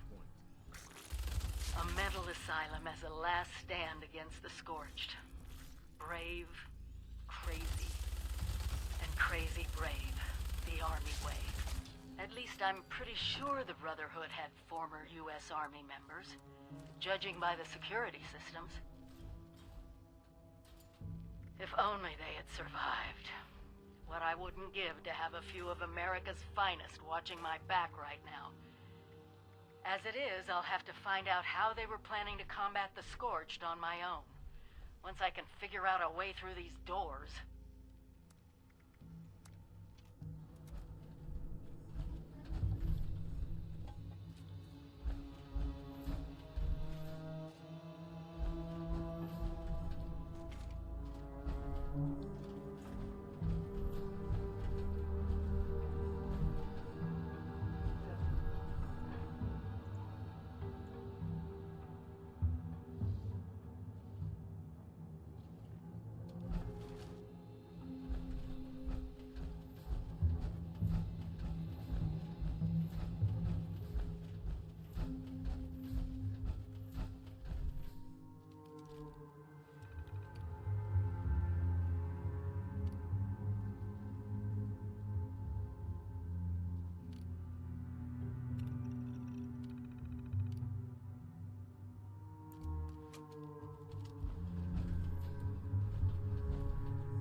fast travel to the train station and head southwest.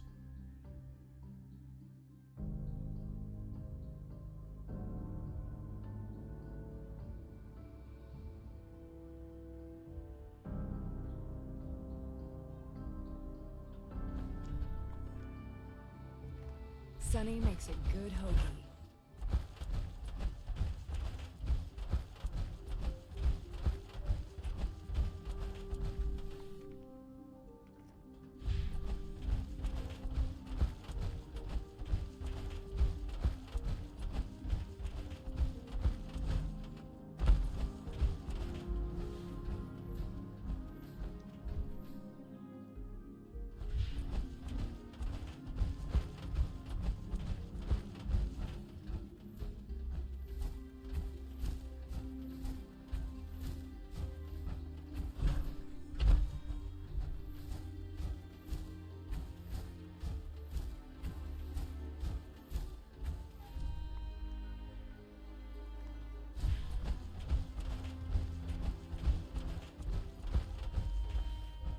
If you're still here, Sig, thanks for not, being that type of person cringing too much on how I play the game.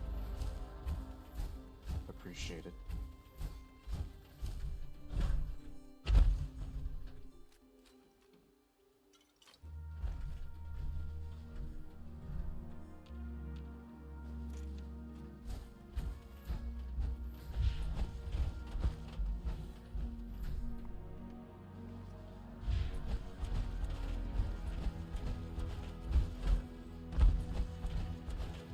I don't meet a lot of people that have restraints on seeing my gameplay, and then try not to criticize me too much on how I play games. So I respect you for that.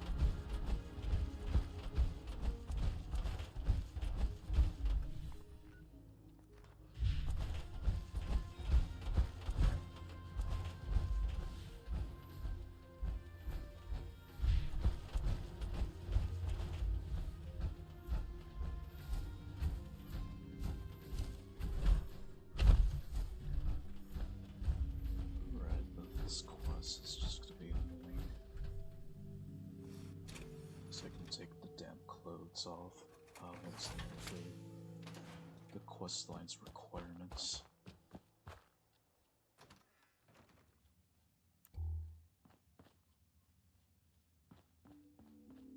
Good to know. Overseer's log. Camp McClintock. Whew.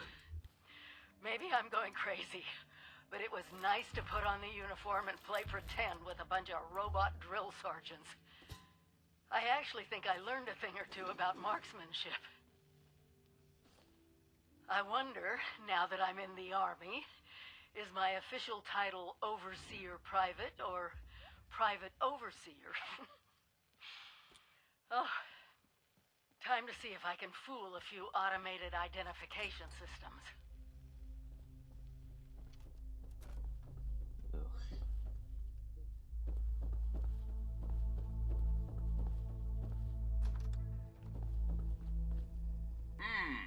Well, what do we have here?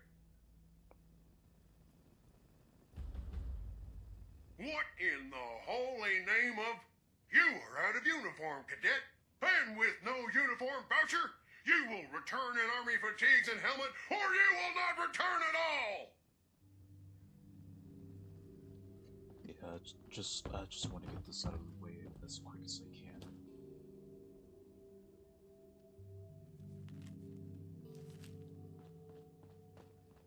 Hey, this is U.S. Army property!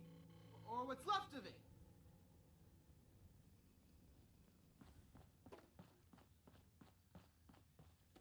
Yeah, I just want to get this shit out of the way and then take off the damn clothes, because I do not like this one bit.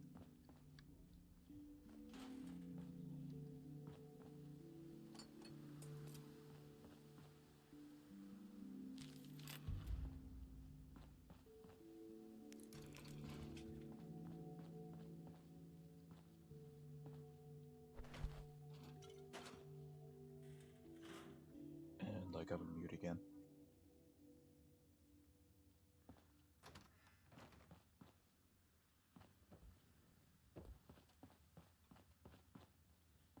Talk to Sarge if you're reporting for duty.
Uniform issued.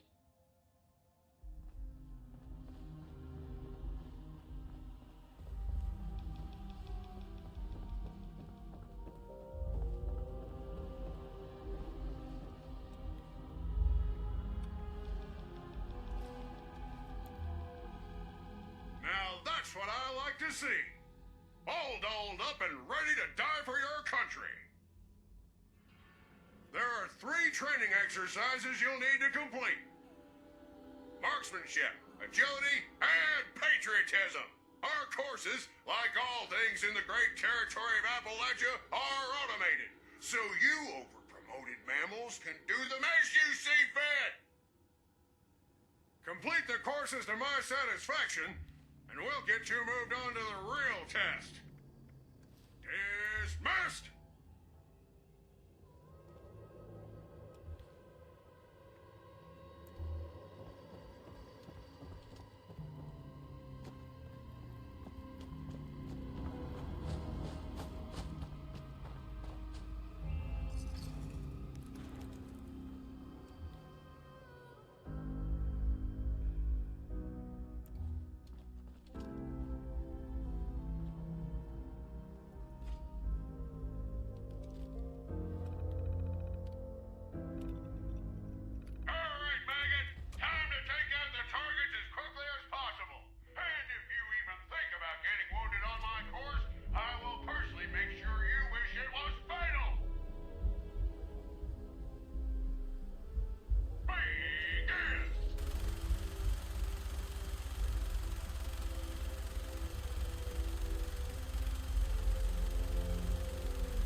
Check-in required. Visit system terminal.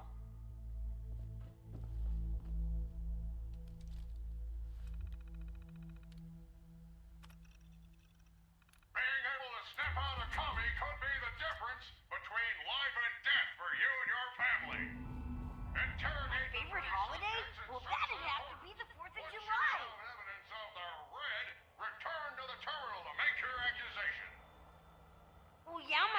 from the Union? Why do you ask? My terminal keeps me company while Pop is at the mine. I needed a new password, so I used the initials of someone I admire a lot. Am I free to go?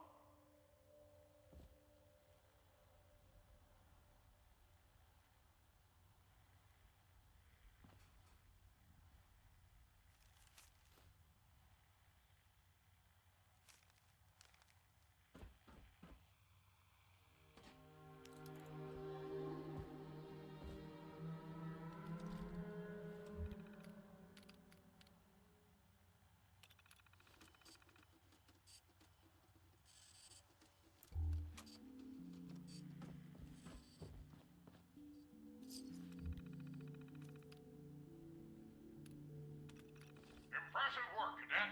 We'll have you putting collectivists in chains faster than a red can cry.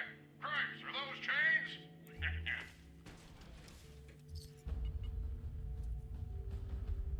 You've got just one more course to clear. Move out!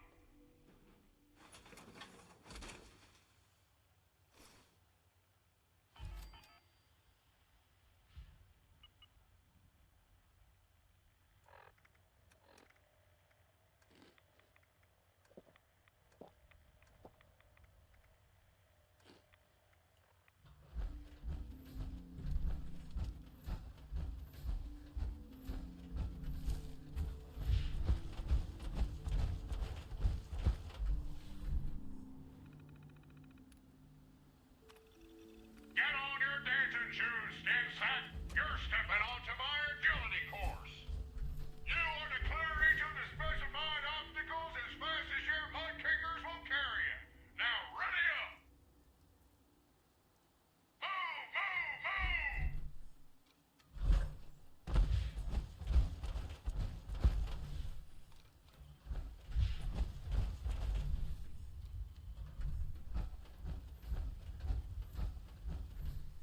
Another one down. Keep up the pace.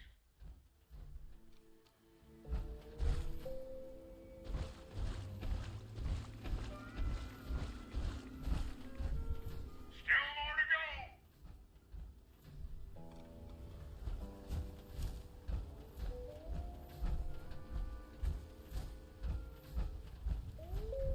Good work. Keep that motor running.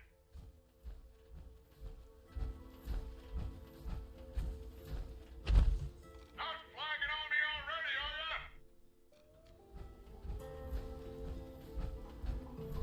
Clear.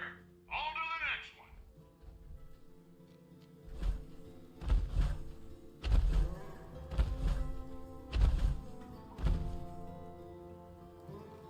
Last one. Get up there.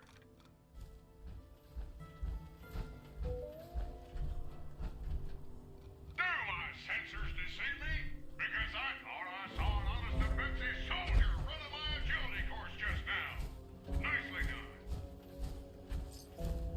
Now that you can walk, talk, and shoot, it's time to test your mettle. Make your way over to the live fire course. You're about to be molded into a soldier.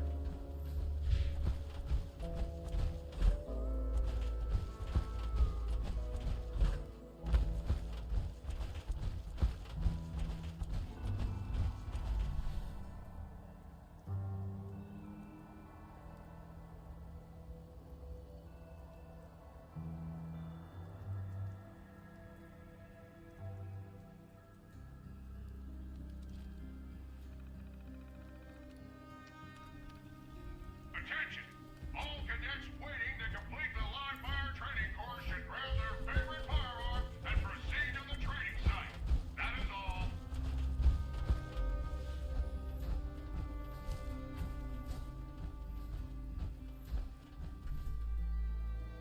Whenever this game talks about communism, it's always with China and not like the Soviet Union or something.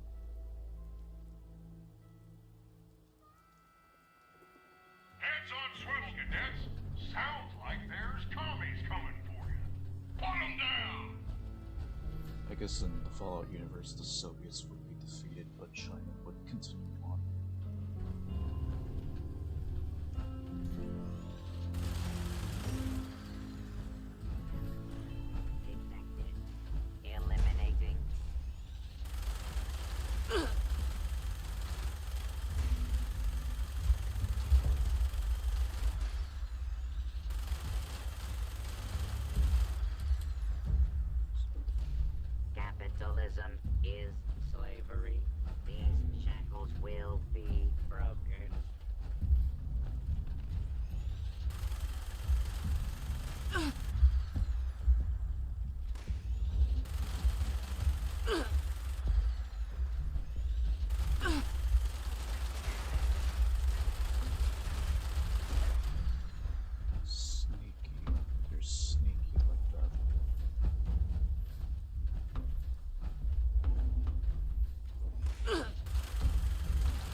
enemies are closing in. Send them back where they came from.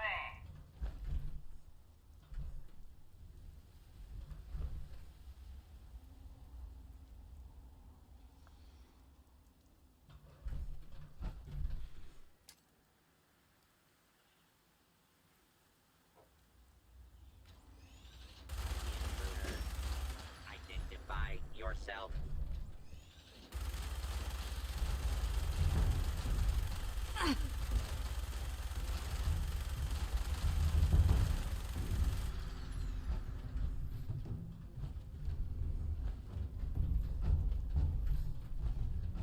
Continued.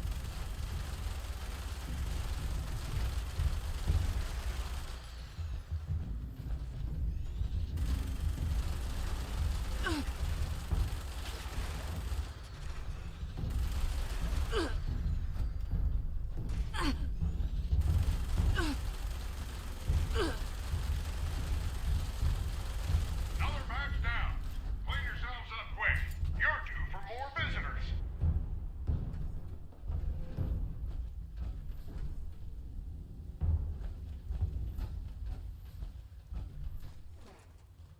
This is the last of them, cadets. Make them bleed red, white, and blue.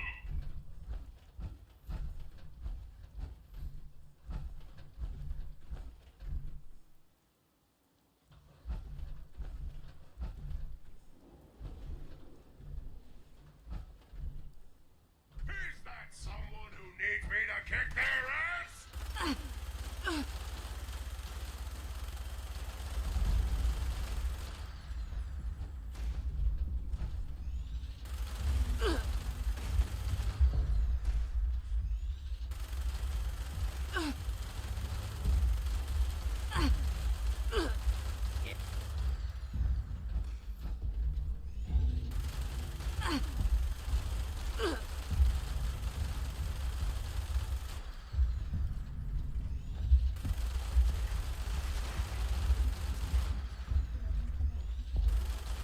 Well, wax my chassis. That was a damn fine display, ladies and gents. Damn fine. Now, if that was anyone's last training exercise, you're to check in with me ASAP so we can get your graduation paperwork sorted. Fall out!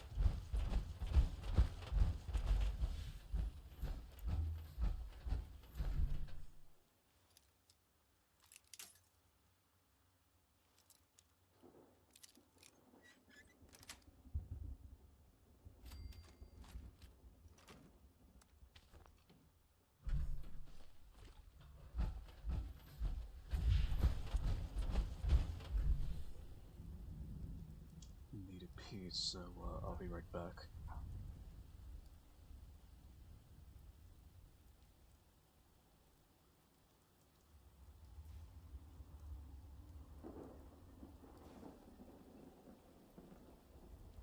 Under no circumstances is the cadet permitted to expire on any of the courses.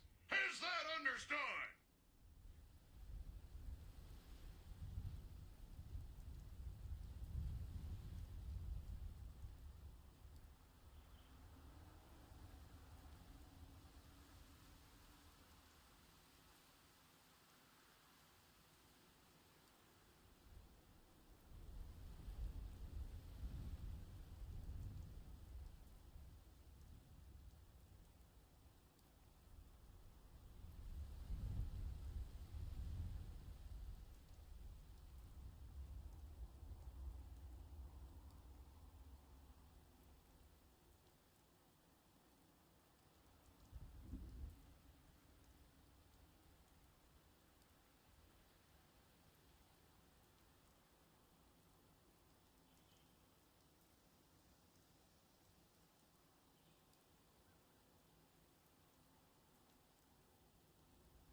right, small talk, cadet. Well, I heard that Jenny Baker was eating my communist because you didn't finish your training in a timely manner.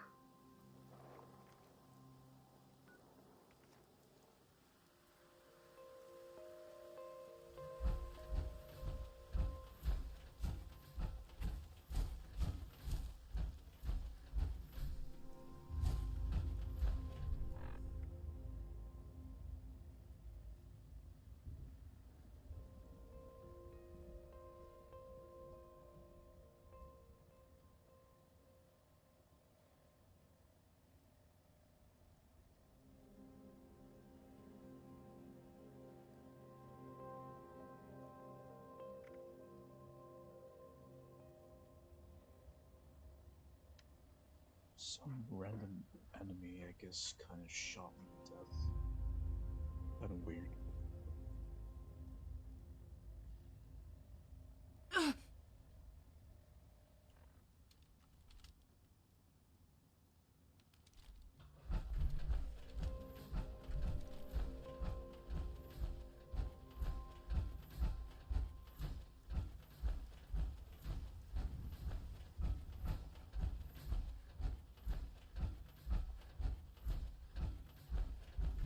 Well. My sensors tell me you're not nearly as dead as I expected. Impressive, cadet. Or should I say, private. You are now an official member of the United States Army. Get out there and do us proud, soldier. You are dismissed.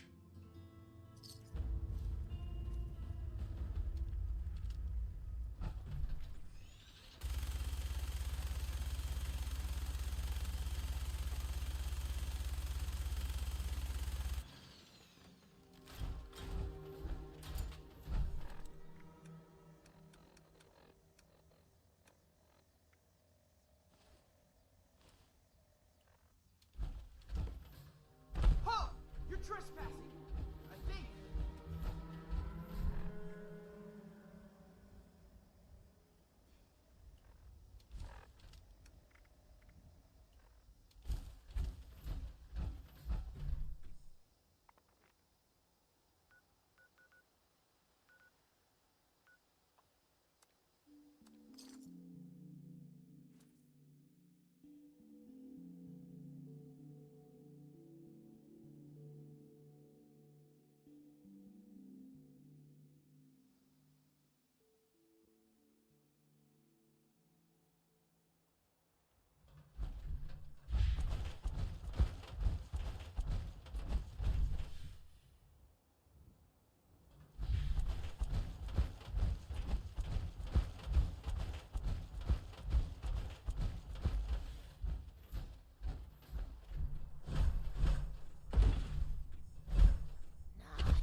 Overseer's log, Charleston Capital. If automation still rules West Virginia, then Charleston is the heart of the machine. Bureaucracy still pumping away without any people to serve. There's a lesson there somewhere. Dealing with these terminal systems like it's just a normal day in America is somewhere between disturbingly comforting and completely insane. But there's a lot of secrets in this old capital that we'll need to find.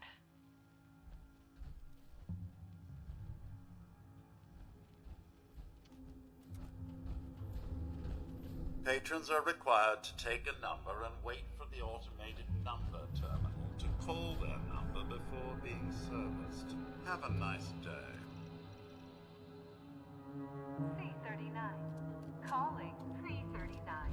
Please report to Section B, C-39.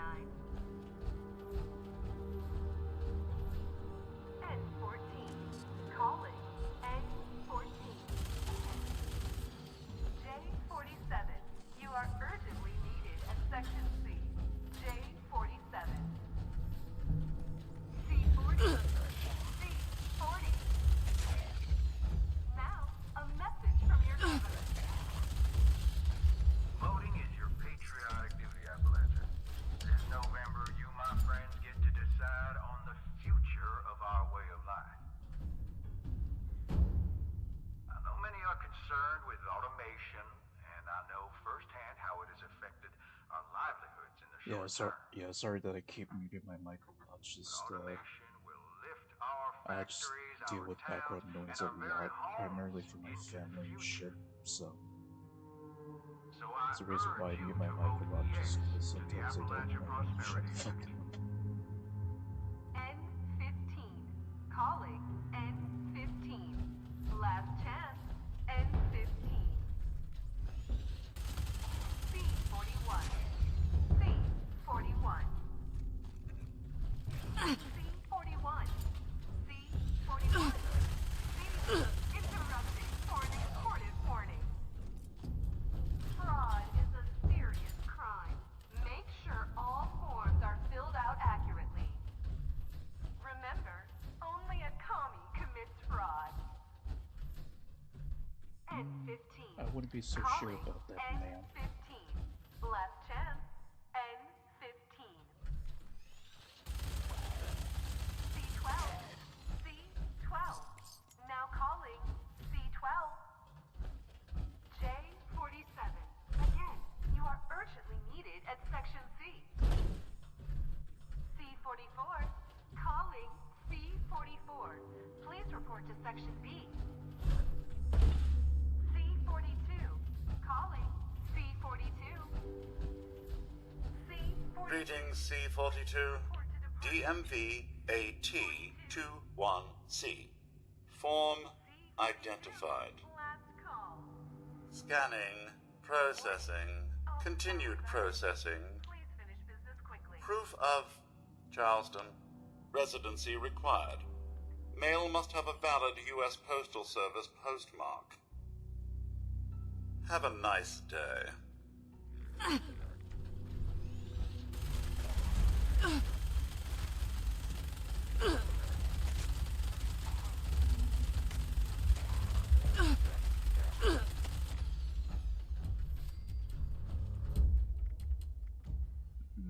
Man is to make guns ammo hungry when you first start using it.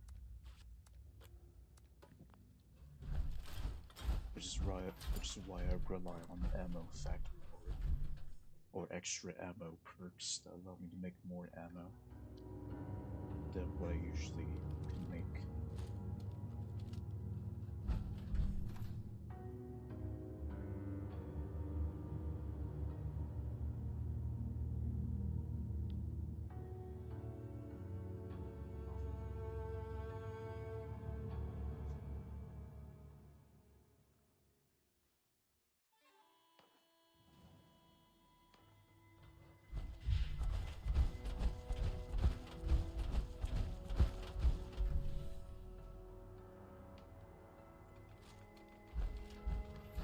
Gives the Gatling gun a try just so I can develop my 5mm ammo supply.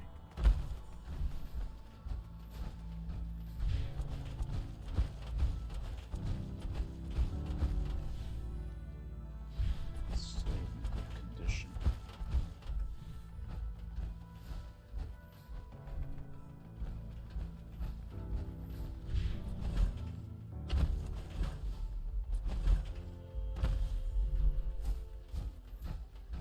What?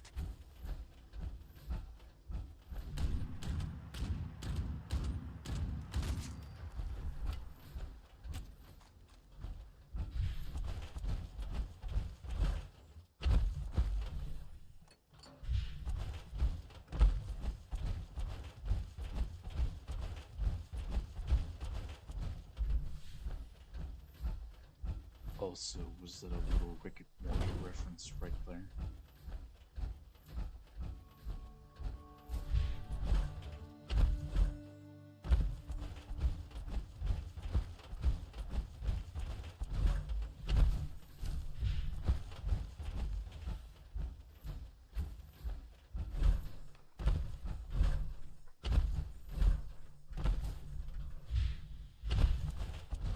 Where are you? Mailbox.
Yeah, thanks to this Gatling gun, that's how I was able to build up my 5mm ammo supply.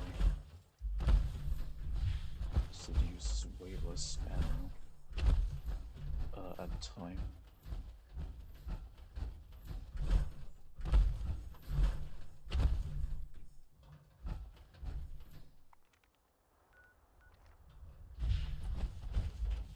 Finally.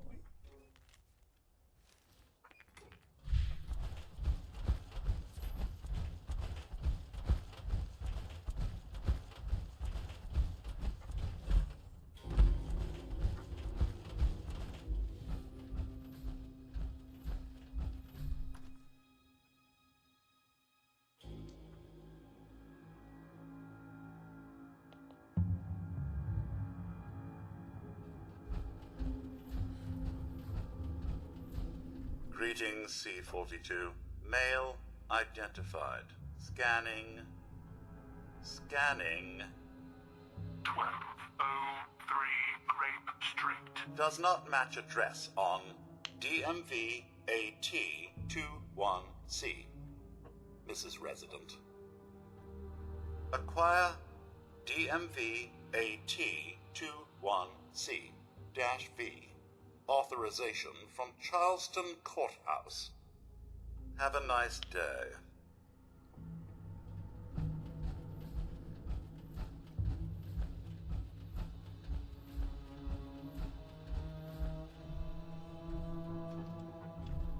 Pull out your notebook, kids, cause we're gonna learn about corruption.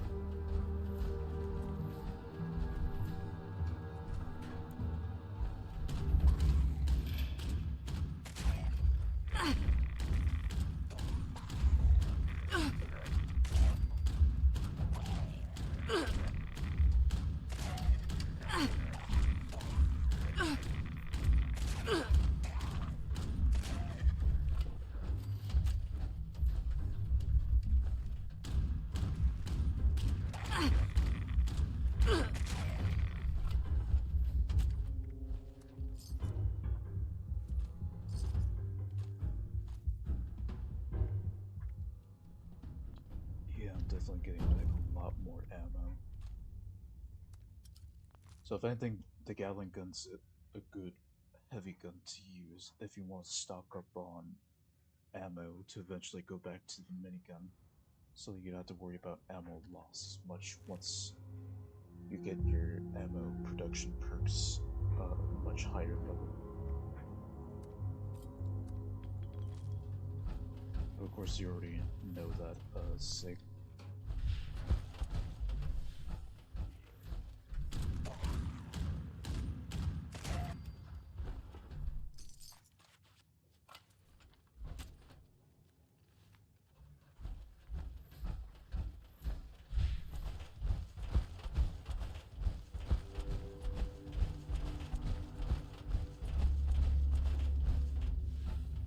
Greetings, C-42.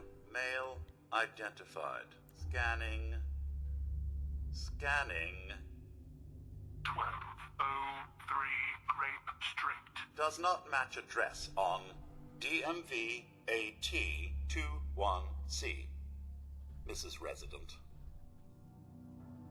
Acquire DMV AT21C-V.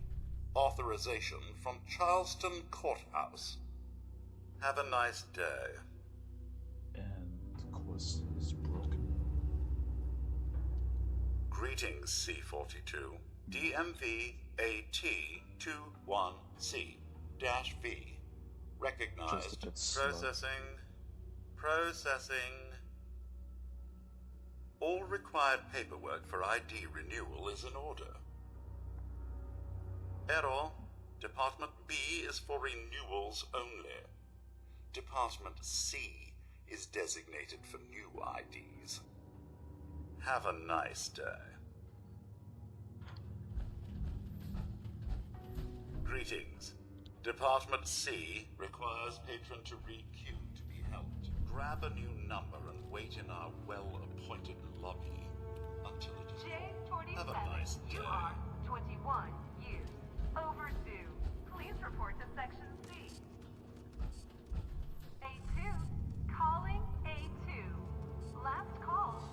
Some discipline ass motherfuckers here. J47, calling. Some discipline ass looking motherfuckers. A3, calling. A3.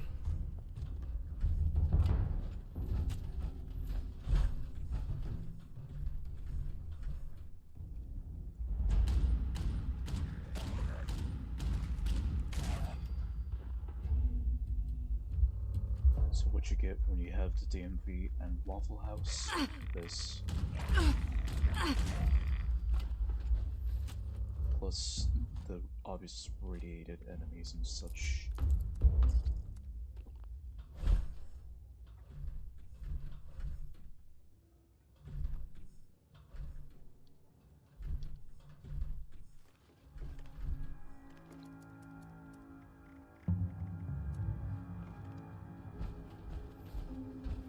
Please wait for your number to be called. Have a nice day. J47, you are 21 years overdue. Please report to Section C. A2, calling A2. Last call for A2. J47, calling J47. A3, Well, they're dead. calling A3.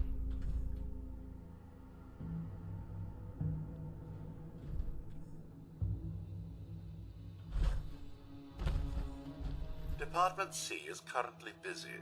Mandatory second coffee break in progress. Ending in 5, 4, 3, 2, 1. Coffee break terminated. Reinitialize query. DMV AT21C and associated paperwork identified. A3. Scanning. Error ID 34B/1. Valid birth certificate required. Consult the helpful error assistance entries on the application terminal. Have a nice day.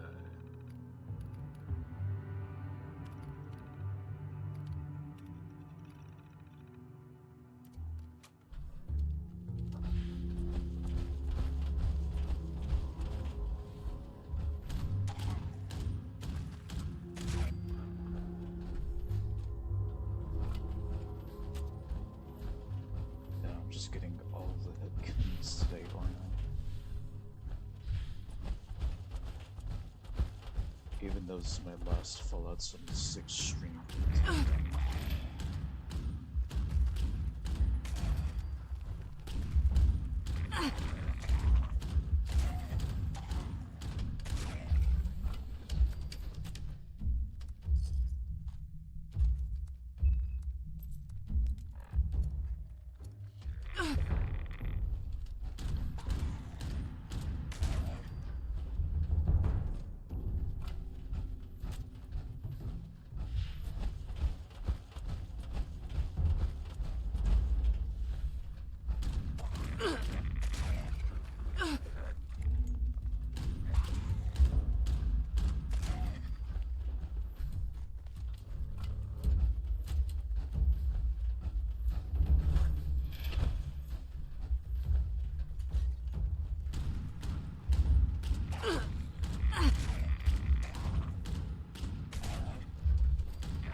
Oh, that one popped its eyes out.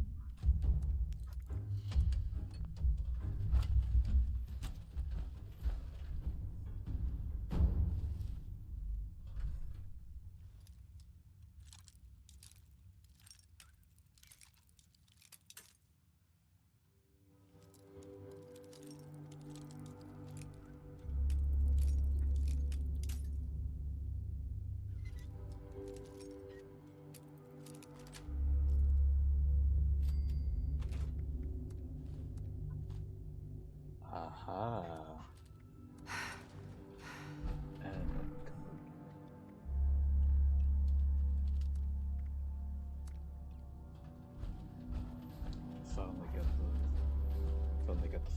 fast version of that.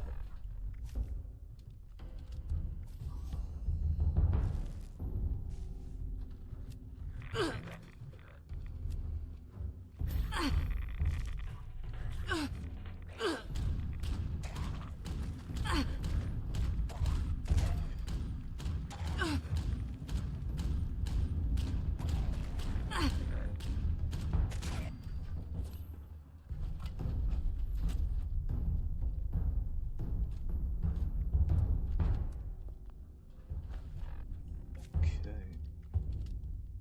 Yeah, let's add 2 barrel arms, as we'll max out the perk.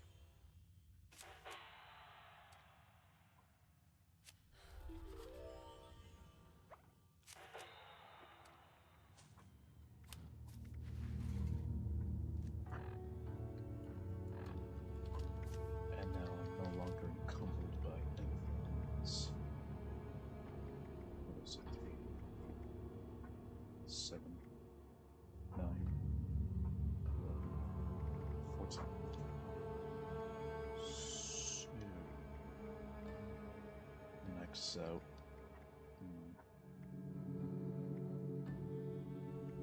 Actually, max out Ordnance Express.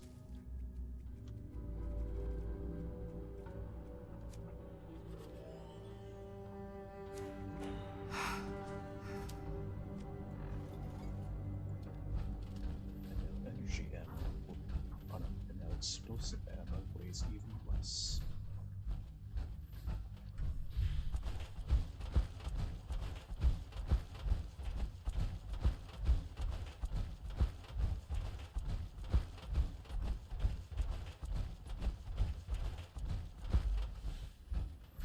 Greetings. A3, paperwork identified. Scanning, everything is in order. Proceed to the photography station to receive your government ID card. Have a nice day.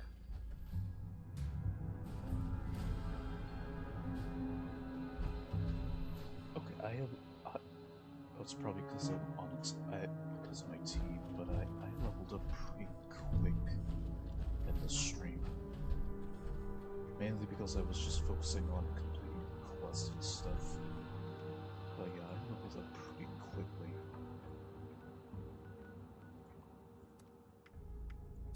So here's the plan, before I wrap up my stream.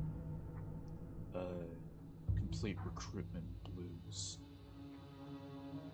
And then, head back to my base and just organize everything in place.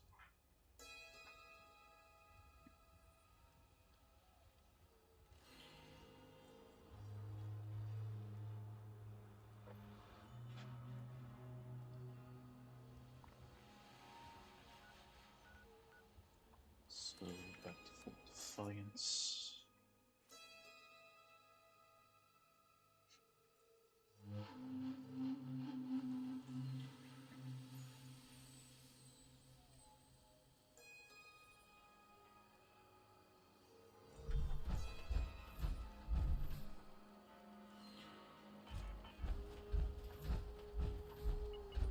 Might as well give this a test run.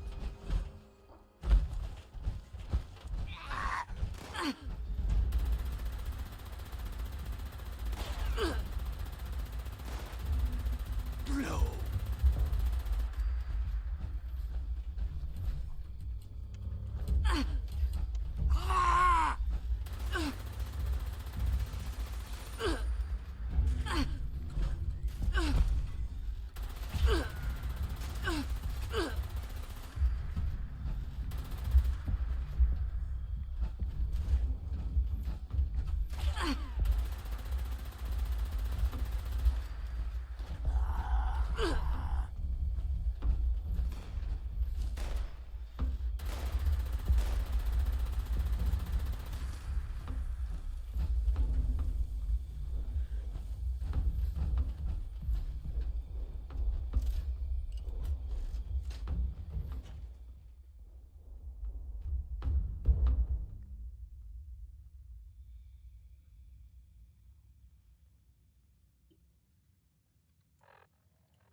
Overseer's log, Fort Defiance.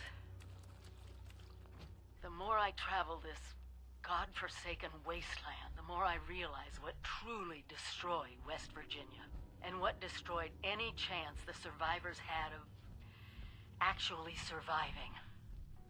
Mistrust. All these divergent groups, responders, Brotherhood of Steel, whatever.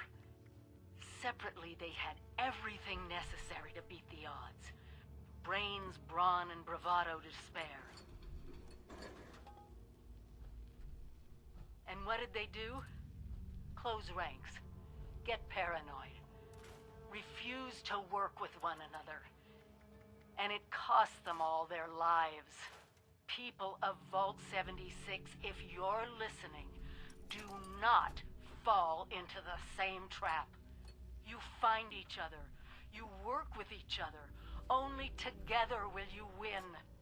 This is your overseer, and I'm begging you, please, save our country. But she's speaking the truth, because of the Scorch Beast Queen. She is a bitch to kill. No, I take that back. That one boss in Minoga Mine, that's a bitch to kill. The Scorch Beast Queen is the second bitchiest boss to kill, if you're doing it on your own.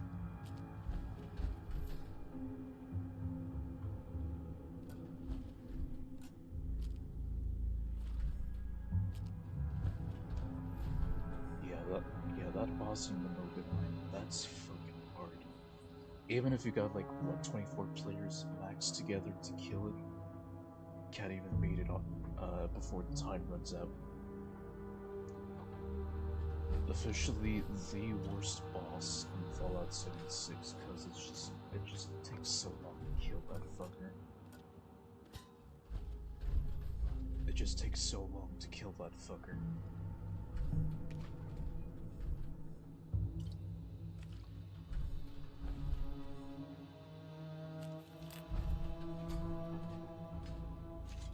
Shit, I don't even know how the devs have, I don't even know how the devs have managed to not nerf the boss a bit, to at least allow us, or shit, allow even more time to kill that fucker anyway. Because not only you got that to deal with, but like the fucking Wendigos, you also gotta deal with the fuckers as well.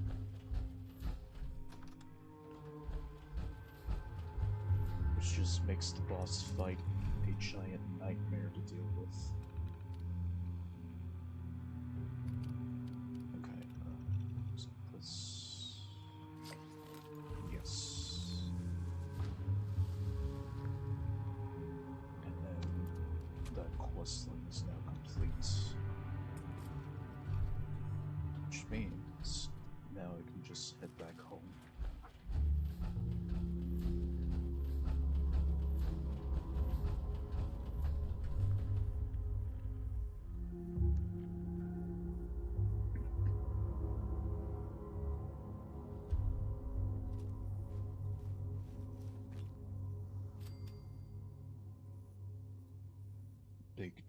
A big juicy boost in XP. Okay, that's where the next main story quest will start.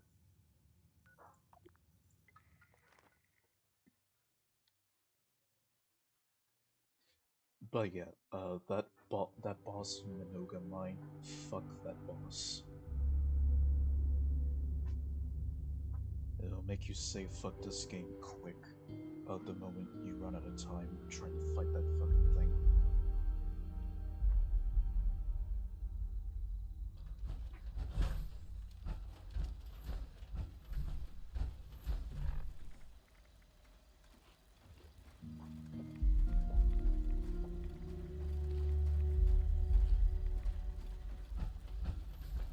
But anyways,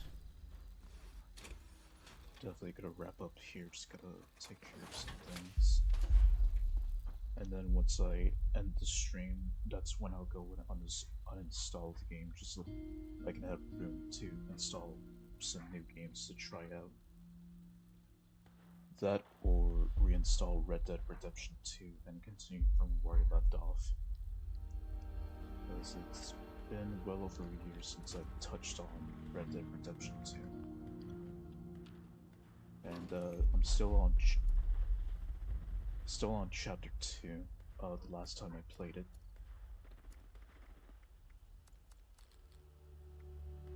Okay, that needs to be scrapped.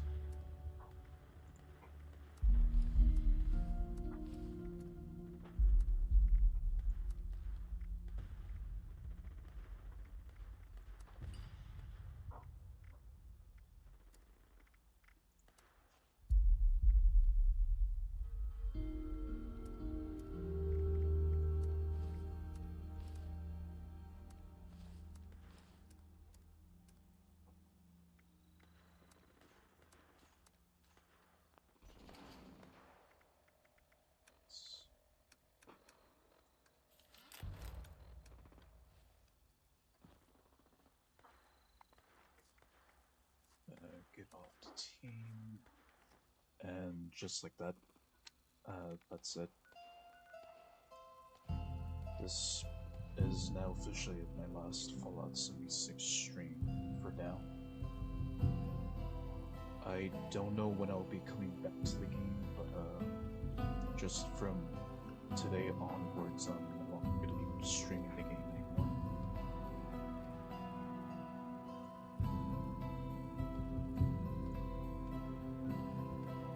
Just so that I can make room for my, on my computer for future games to try out.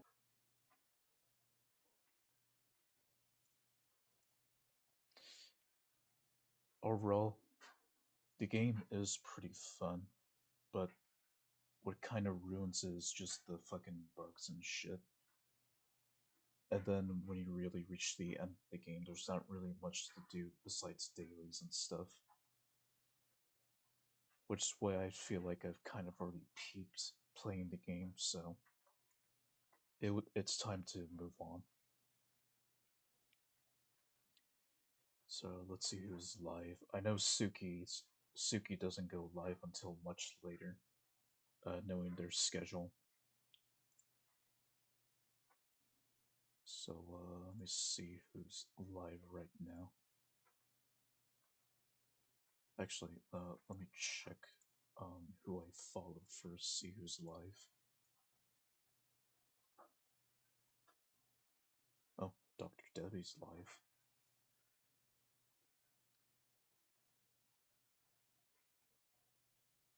Playing Deep Rock. Alright, let's give him a raid.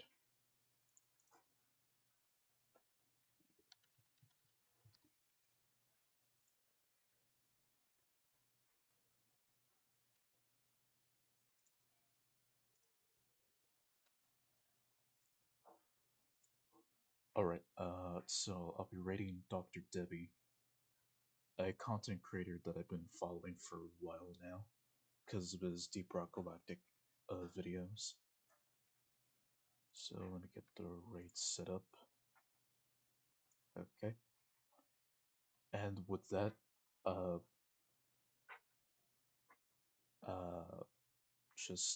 now officially debuted my Christmas outfits, so the Christmas season for me has begun.